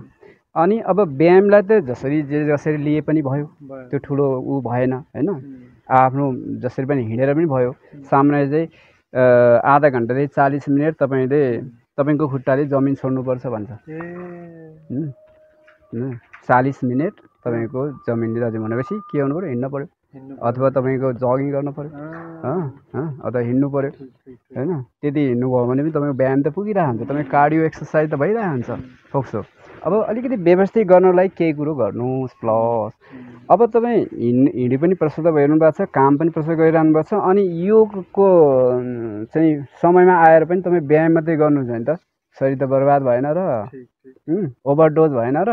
तपाईँ 500 mg को प्यारासिटामलमा त 1000 mg खानु भएन र, असर त गर्न सक्छ त्यो। त्यसमा के कुरो चाहिँ मलाई एक्सेस भइरहेको छ, आफूले आफ्नो शरीरलाई बुझ्नु पर्यो, त्यसलाई घटाउनु पर्यो। मेरो शरीरलाई के कुरो एसेन्स छ, अत्यावश्यक छ, त्यो कुरो चाहिँ तपाईँले बढाउनु पर्यो, त्यो कुरो बढाउनु पर्यो। त्यस कारणले बढी चाहिँ प्राणायाम, व्यायाम प्लस पनि प्राणायामहरू बढी गर्नु पर्यो। अनि ध्यानमा कुनै पहलै नगर्ने, लेट इट ह्यापन, यो चाहिँ हुन दिने। अवश्य हुन्छ क्या, तपाईँले पहल गर्नुभयो कि तपाईँ फेल। योग र प्राणायाम गर्दै जाँदा योग ध्यान त आफै हुन्छ। अनि के विधि सिक्नुभयो गुरुहरूबाट, अनि त्यो विधि बिस्तारै प्रयोग गर्नुहोस्, सुरु गर्नुहोस्, तर बिना अपेक्षा। म छिटो योगी हुन्छु, म छिटो ऊभन्दा सिनियर हुन्छु होइन, ऊ चाहिँ बढी चाहिँ ध्यान लाग्यो अरे, उसलाई चाहिँ मलाई चाहिँ लागेन अरे होइन, एउटै ग्रुपमा पनि चाहिँ ऊ चाहिँ एकाग्र भयो अरे, म चाहिँ भएन भनेर चिन्ता नगर्ने क्या। ठिक छ गुरु, मलाई अब यो बताइदिनुहोस् न, यो कुण्डलिनी जागरणको कुराहरू हामी धेरै सुन्छौँ बजारमा होइन। अझै कतिपय ठाउँमा त म तपाईँलाई सङ्कल्पद्वारा नै छोएर नै या तपाईँ केही इनिसिएसनबाट तपाईँलाई म चाहिँ कुण्डलिनी जागरण गराउँछु भन्नुहुन्छ। यो कुण्डलिनी जागरण भएर हुन्छ चाहिँ के, पहिलो कुरो हजुरको चाहिँ कुण्डलिनीको अनुभव के छ र चाहिँ यसको बारेमा थोरै बुझ्न मन लाग्यो मलाई। अब यो कुण्डलिनी योग है, यो कुण्डलिनी योग भनेकै के हो भन्ने मान्छेहरू भ्रममा छन्। पहिलो कुरो त है, कुनै पनि योगको एउटा अन्तिम प्रक्रियाको स्थिति चाहिँ कुण्डलिनी योग हो। यो कुनै योगको एउटा विधा होइन। तपाईँ कुनै पनि योगबाट जानुहोस्, जब त्यो योगले तपाईँको चक्रसँग सम्बन्ध राख्छ र नाडीहरूसँग सम्बन्ध राख्छ, नाडी पनि विशेष गरी सुषुम्ना नाडी जुन हामी कस्मिक पाथ भन्छौँ, मिडल पाथ भन्छौँ, त्योसँग र चक्रसँग सम्बन्ध राख्छ भने र अनि त्यो चक्रबाट फलो हुने जुन प्राणको अर्को ट्रान्सफर्म रूप हो, त्यसलाई हामी कुण्डलिनी भन्छौँ। कुण्डलिनी भनेको चाहिँ कुण्ड भनेको तलाउ, कुण्ड भनेको तलाउ, एउटा पिठ खाल्डो। अब त्यो खाल्डोमा चाहिँ यस्तो खाल्डो हामीले प्रयोग गर्छौँ, एक त हामी त्यहाँबाट अमृत निकाल्छौँ, अर्को त्यो खाल्डोमा हामीले भएभरका सबै दोषहरू वृत्तिहरूलाई चाहिँ त्यहाँ पोलिदिन्छौँ, डढाइदिन्छौँ होइन, बन्द गरिदिन्छौँ। सबै तपाईँका इगोजहरू, तपाईँका चाहिँ जेलसहरू, दोषहरू, राग यी के छन् होइन, रिस राग घमण्ड लोभ मोह के छन्, यी सबैकालाई त्यहाँ जलाइदिने। त्यो नेक्टरले, त्यो अमृतले, त्यो ऊर्जाले, त्यो कुण्डलिनी शक्तिले। अनि यो कुण्डलिनी शक्ति चाहिँ हामी हेर्दाको आध्यात्मिक शक्ति हो र यो प्रतिनिधित्व चाहिँ फेमिनाइन पावरले रिप्रेजेन्ट गर्छ। कुण्डलिनी चाहिँ आफैमा स्त्रीलिङ्ग हो, यो फेमिनाइन पावर। हामी सबैमा चाहे मेलमा चाहे फिमेलमा हामी दुइटै शक्ति हुन्छ क्या। हामी पिङ्गला भन्छौँ नि, यो सन हो, सन भनेको मेल हो, मस्कुलाइन हो। अनि हामी इडा भन्छौँ, यो इन हो, चाइनिज भाषामा चाहिँ इन हो, यो चाहिँ मुन हो, मुन हो। अनि यो चाहिँ फेमिनाइन पावर हो। त्यसमा यो मस्कुलाइन र फेमिनाइनको जुन युनियन हुन्छ नि, त्यो चाहिँ पहिला त्यो चाहिँ हठ योग हो। त्यो चाहिँ हठ योग हो। ह भनेको सन, थ भनेको मुन संस्कृतमा, त्यो चाहिँ हठ योग हो।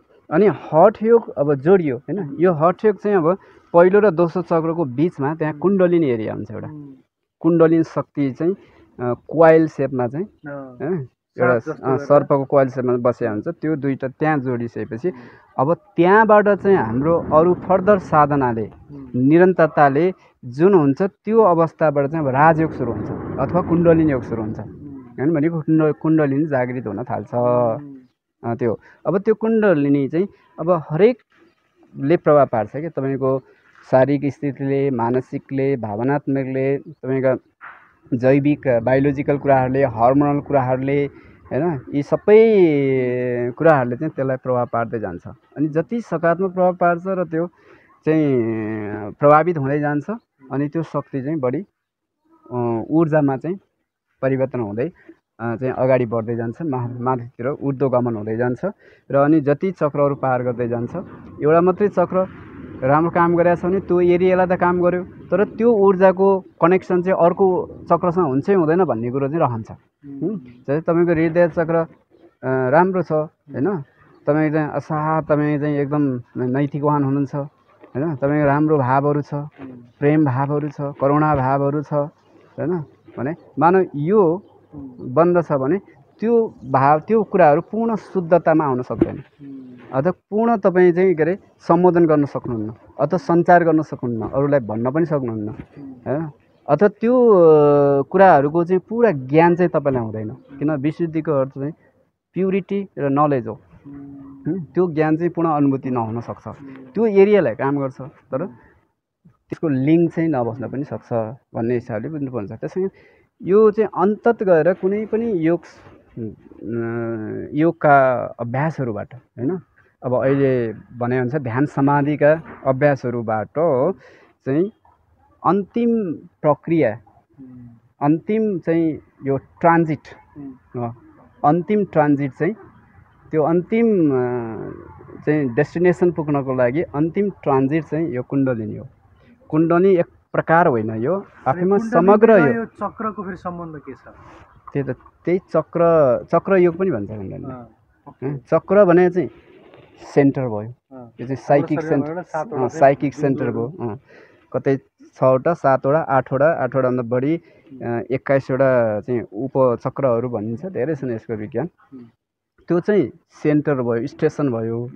अनि नाडीहरू भने चाहिँ पाथ भयो, पाइपलाइन भयो होइन, पाइपलाइन भयो, ऊर्जा हिँड्ने बाटो। तपाईँको मानौ कि चक्रहरू भनेको हरेक फ्ल्याटमा भएको मिटर बक्स चक्रहरू भनेको, अनि नाडीजहरू भनेको चाहिँ त्यो तारहरू भयो।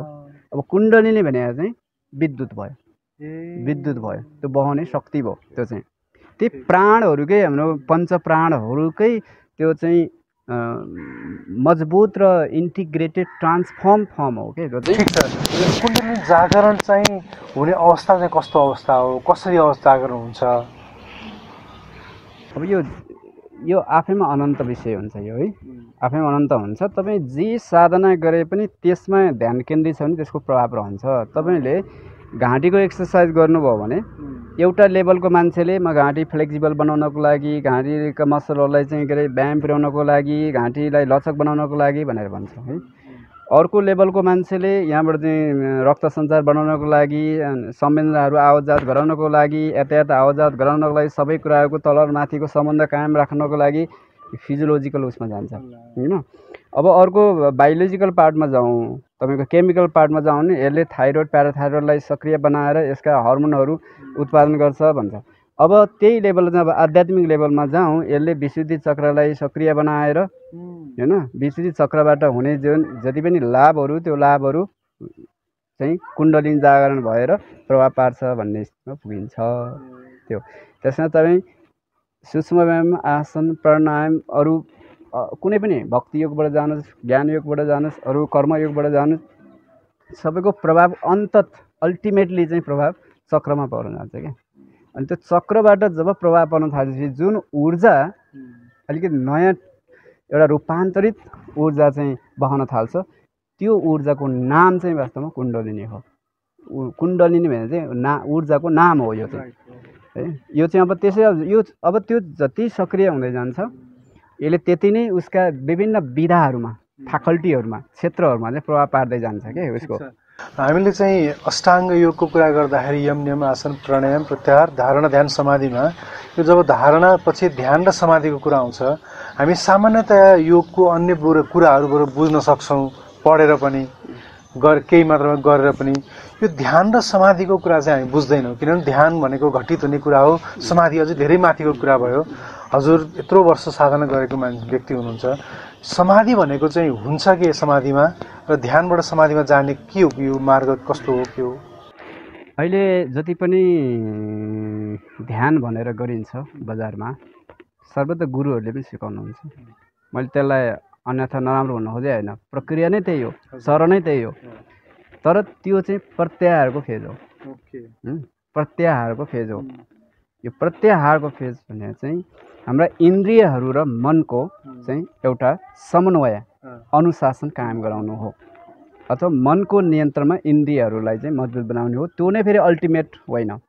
किनभने मन पनि चञ्चल हुन्छ मन पनि त्यो आधा बाहिरसँग सम्बन्धित छ आधा इन्टलेक्टसँग सम्बन्ध छ त्यो मन र इन्द्रियहरूको चाहिँ एउटा सम्बन्ध रह्यो भन्दैमा पूर्ण हुने चाहिँ होइन फेरि है त्यो प्रत्याहारको लेभल भने चाहिँ त्यो हो अनि जति पनि गाइडेड ध्यानहरू छन् यो गाइडेड ध्यानहरू सबै प्रत्याहारको लेभल हो सबै प्रत्याहार लेभल सङ्गीतहरू जम्मै प्रत्याहारको हो नाद योग भक्ति योग चाहिँ रागात्मिक भक्तिभन्दा पराभक्ति बाहेक अरू लेभलको भक्तिहरू सबै चाहिँ प्रत्याहार लेभल हो प्रत्याहारको लेभल हो मन्त्रहरू जम्मै प्रत्याहार लेभल हो हामी विपसना गऱ्यौँ पनि प्रत्याहार लेभल हो जब गाइडेड मेडिटेसनबाट अब गाइड गर्ने गुरुले अथवा कहाँबाट कसरी गरिरहेछ अब स्टप गर्यो स्टप गरेर तपाईँलाई छोडिदियो अब एकछिन 2 minute 4 minute 5 minute 10 minute 15 minute तपाईँलाई एउटा विधि दिएर छोडिदियो भनेपछि अब एकाग्रता सुरु भयो त्यो चाहिँ कन्सन्ट्रेट धारणा सुरु भयो अनि त्यो धारणा चाहिँ तपाईँले एक प्रकारको धारणा बनाउँछ कि तपाईँको अभ्यास तपाईँको अनुभूति तपाईँको साक्षात्कार होइन तपाईँ के कुराहरूको त्यो एउटा धारणा बनाउँदै जान्छ एउटा चाहिँ के अरे पर्सेप्सन होइन अनुभूति दिँदै जान्छ त्यो धारणा हुँदै हुँदै जान्छ अब धारणाको फेज चाहिँ अब गहिरो हुँदै गइसकेपछि तपाईँ आफै हराउन थाल्नुहुन्छ तपाईँ आफै हराउन थाल्नुभयो र अथवा तपाईँले कुन अब्जेक्ट प्रयोग गर्नुभएको थियो कुन सूत्र प्रयोग गर्नुभएको थियो तपाईँको गुरुको होइन अथवा कुन अब्जेक्ट कुन सूत्र कुन साधन कुन डिभाइस प्रयोग गर्नुभएको थियो त्यो डिभाइस नै हरायो गुम्यो डिभाइसै हरायो त्यति बेला तपाईँले थाहा पाउनु भएन तपाईँको शरीर पनि हरायो पहिला त तपाईँलाई थाहा थियो म त यो ठाउँमा बस्या हो यो आसनमा बस्या हो शरीरको स्थिति यो थियो भन्ने कुरो सबै कुरो थाहा हुन्छ धारणाको लेभलसम्म ध्यानको लेभलमा त्यो पनि थाहा हुँदैन तपाईँ जमिनमा हो कि तपाईँ कुसनमा हो कि तपाईँ 4 तला माथि हो कि तपाईँ 1 तला माथि हो कि तपाईँ हावामा हो कि तपाईँ त्यो कुरो केही पनि थाहा हुँदैन एउटा कुरो अब्जेक्ट तपाईँको जुन पाथ मार्ग त्यो बाटो पनि हरायो होइन तपाईँको शरीर आफ्नो शरीर त पहिले हराइसकेको छ हराउन सुरु भयो र एउटा तपाईँको चेतना मात्रै घुमिरहेको छ क्या एउटा अवेरनेस सजगता चाहिँ त्यो घुमिरहेको हुन्छ क्या तपाईँलाई एक्ज्याक्ट तपाईँलाई भौतिक माध्यमबाट मात्रै अवगत हुँदैन तपाईँ कहाँ छु के छ कुन के अब्जेक्ट तपाईँ अब्जेक्ट पनि हरायो त्यो अवस्थामा पुगिन्छ त्यो अवस्था छोटो पनि रहन सक्छ कसैलाई एउटै ध्यानमा रहन सक्छ कसैको वर्षौँ गर्दा पनि नरहन सक्छ अनि त्यहाँबाट फेरि तुरुन्तै तपाईँको रिकलमा नै आउँछ रिकलमा आउँछ अनि तपाईँ रिकलमा आयो भने तपाईँले एउटा फुललाई हेरिरहनु भएको थियो भने त्यो हरायो फेरि तपाईँ फुल सम्झनु भने अब फेरि सुरु गर्नुहोस् फेरि अर्को लेभलको एकाग्रता सुरु भयो तपाईँको कन्सन्ट्रेसन सुरु भयो अनि त्यो हुँदै चाहिँ ध्यानको लेभल चाहिँ अनुभूति हुने हो ध्यान चाहिँ यो गरिने विषयवस्तु होइन यो चाहिँ हुन दिने हो होइन तपाईँ जबरजस्ती गरेर म किन भएन कसो भएन मलाई किन काम गर्ने के भएन भनेर मोडेबल गरेर होइन मोडेबल गरेर एकदम छोडिदिने है तपाईँ यस्तो मोडेबलले काम गर्दैन त्यसमा चाहिँ तपाईँको धैर्यताले काम गर्छ तपाईँको निरन्तरताले काम गर्छ तपाईँको श्रद्धाभावले काम गर्छ होइन तपाईँको भक्तिभावले काम गर्छ त्यो स्थितिमा चाहिँ होइन यो ध्यानको स्थिति हो अब ध्यानको स्थिति भइसके पछाडि चाहिँ अब समाधिको स्थिति चाहिँ अब त्यो एउटा परावर्तित अवस्था हो त्यो चाहिँ साधनाको स्थिति चाहिँ होइन होइन साधनाबाट प्राप्त हुन्छ अब त्यो चाहिँ कसरी रिफ्लेक्ट हुन्छ कि अब तपाईँको शैली के हुने हो अब तपाईँको कर्म के हुने हो अब तपाईँको जीवनशैली के हुने हो तपाईँ अब कसरी प्रस्तुत हुनुहुन्छ तपाईँले कसरी भाव दिनुहुन्छ तपाईँले के कुरा चाहिँ तपाईँले बुझ्नुभयो अब तपाईँ हर कुराहरू तपाईँको चरित्र गाइडेड, क्यारेक्टर गाइडेड होइन, सेल्फ गाइडेडको स्थितिमा आयो होइन। अब तपाईँ आफूलाई गाइड गर्न सक्ने भयो क्या। तपाईँले सबै कुरो तपाईँको लागि अब कुनै भेदभावै रहेन, असन्तुलन रहेन किन। त्यो चाहिँ इक्वाइनिमिटीको लेभल आउँछ। सम प्लस धी समाधि, सम धी धी भनेको बुद्धि होइन। तपाईँको त्यो बुद्धिको लेभल, रामको लेभल, महतको लेभल, चेतनाको लेभल अब सम स्थितिमा आयो।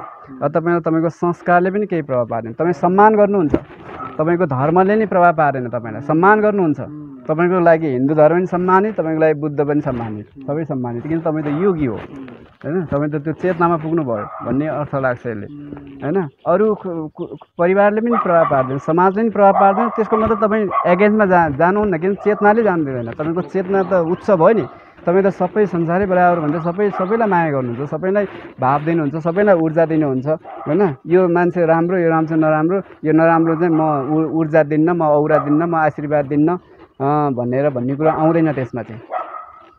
यो स्थिति चाहिँ समाधिको स्थिति आउँछ। समाधिको स्थितिमा तपाईँको आत्माले के चाहन्छ त्यो गर्नुहुन्छ स्थिति हो। हामीले लगभग ध्यानलाई, योगलाई फिलोसफिकल तरिकाले हजुरको बानीबाट बुझ्ने प्रयास भयो। अब योगमा आउन चाहने र योगी बन्न चाहने र हजुरले त्यसरी योग सेन्टरै चलाएर बस्नु भएको छ, योगको मार्गमा हिँड्न चाहने कोही नवप्रतीकहरू हुनुहुन्छ भने कसरी अगाडि बढ्दा ठिक हुन्छ? अब मेरो उद्देश्य चाहिँ अब हामी चाहिँ अलिकति यो आधिकारिक शिक्षाबाट, एकाडेमिक शिक्षाबाट आएको मान्छे हौँ है।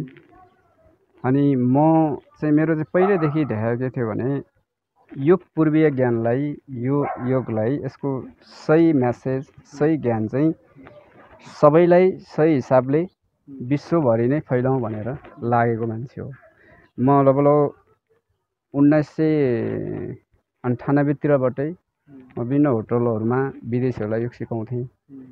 अनि 2007बाट संस्थागत हिसाबले विदेशीहरूलाई योग सिकाउन थालेँ। स्थानीय ठाउँमा त पहिल्यै सिकाउँथेँ होइन, पहिल्यै थियो।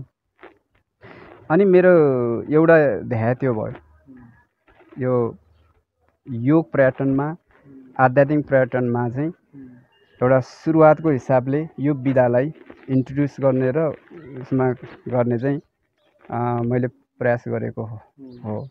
त्यसपछि मेरो अर्को उद्देश्य के थियो भने विश्वविद्यालयमा योग सुरु गर्नुपर्छ, एकाडेमिक कोर्स सुरु गर्नुपर्छ, मेरो एकदम भित्रैदेखिको इच्छा थियो।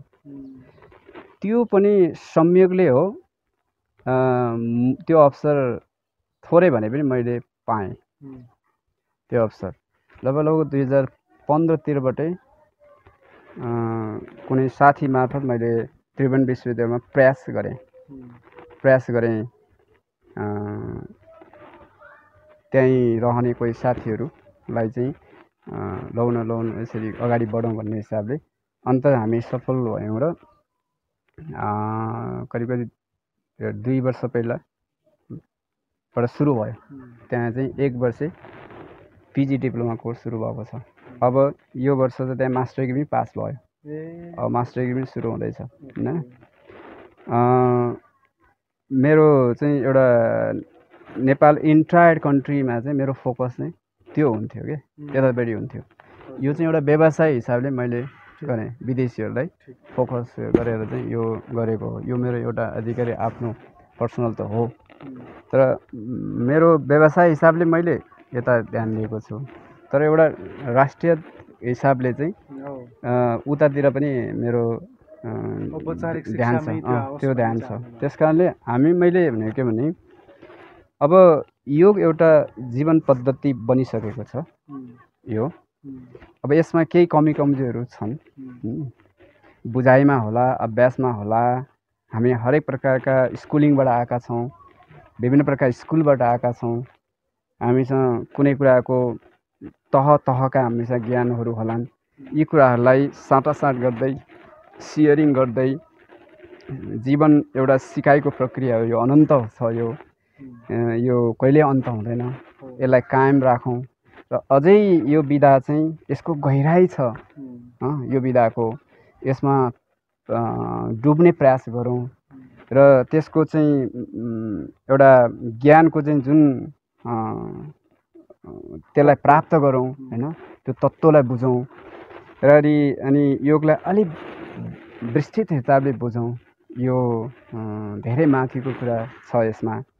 अनि मात्रै जीवनको वास्तविक बोध चाहिँ हामीले हुन्छ हैन। हामी त्यो किसिमको एउटा आनन्दको लेभलमा हैन, परम चेतनाको रूपमा चाहिँ हामी पुग्न सक्छौँ। तर हाम्रो हरेक क्षण हामीले चाहिँ आनन्दित प्राप्त गरिरहेका हुन्छौँ हैन। हाम्रो लक्ष्य यद्यपि धेरै टाढा भए पनि हामीले हरेक क्षण चाहिँ हामीले जीवन जिउन सिकौँ। किन लिभ इन प्रेजेन्ट भन्छ हैन। योग इज बिङ अ मोमेन्ट भन्छ।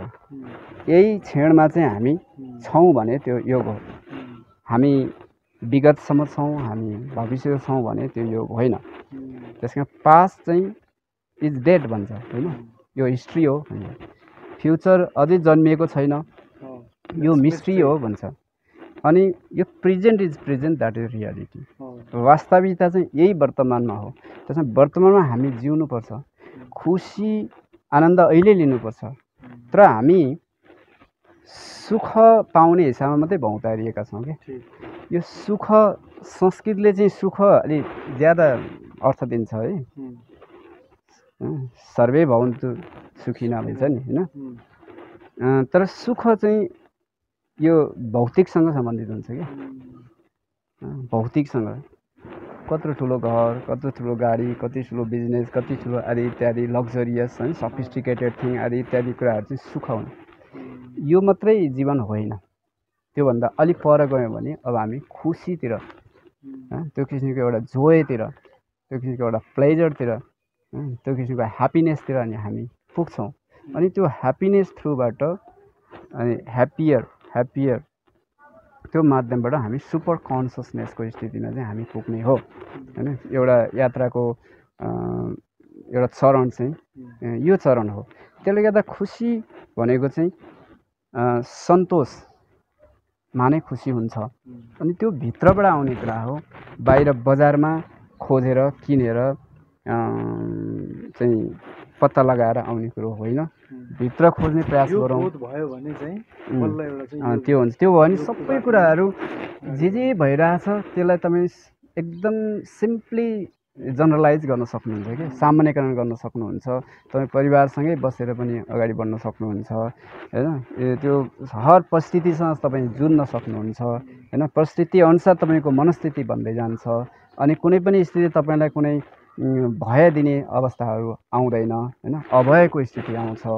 अनि त्यसमा एउटा सन्तोषको स्थिति आउँछ, प्रेमको स्थिति आउँछ।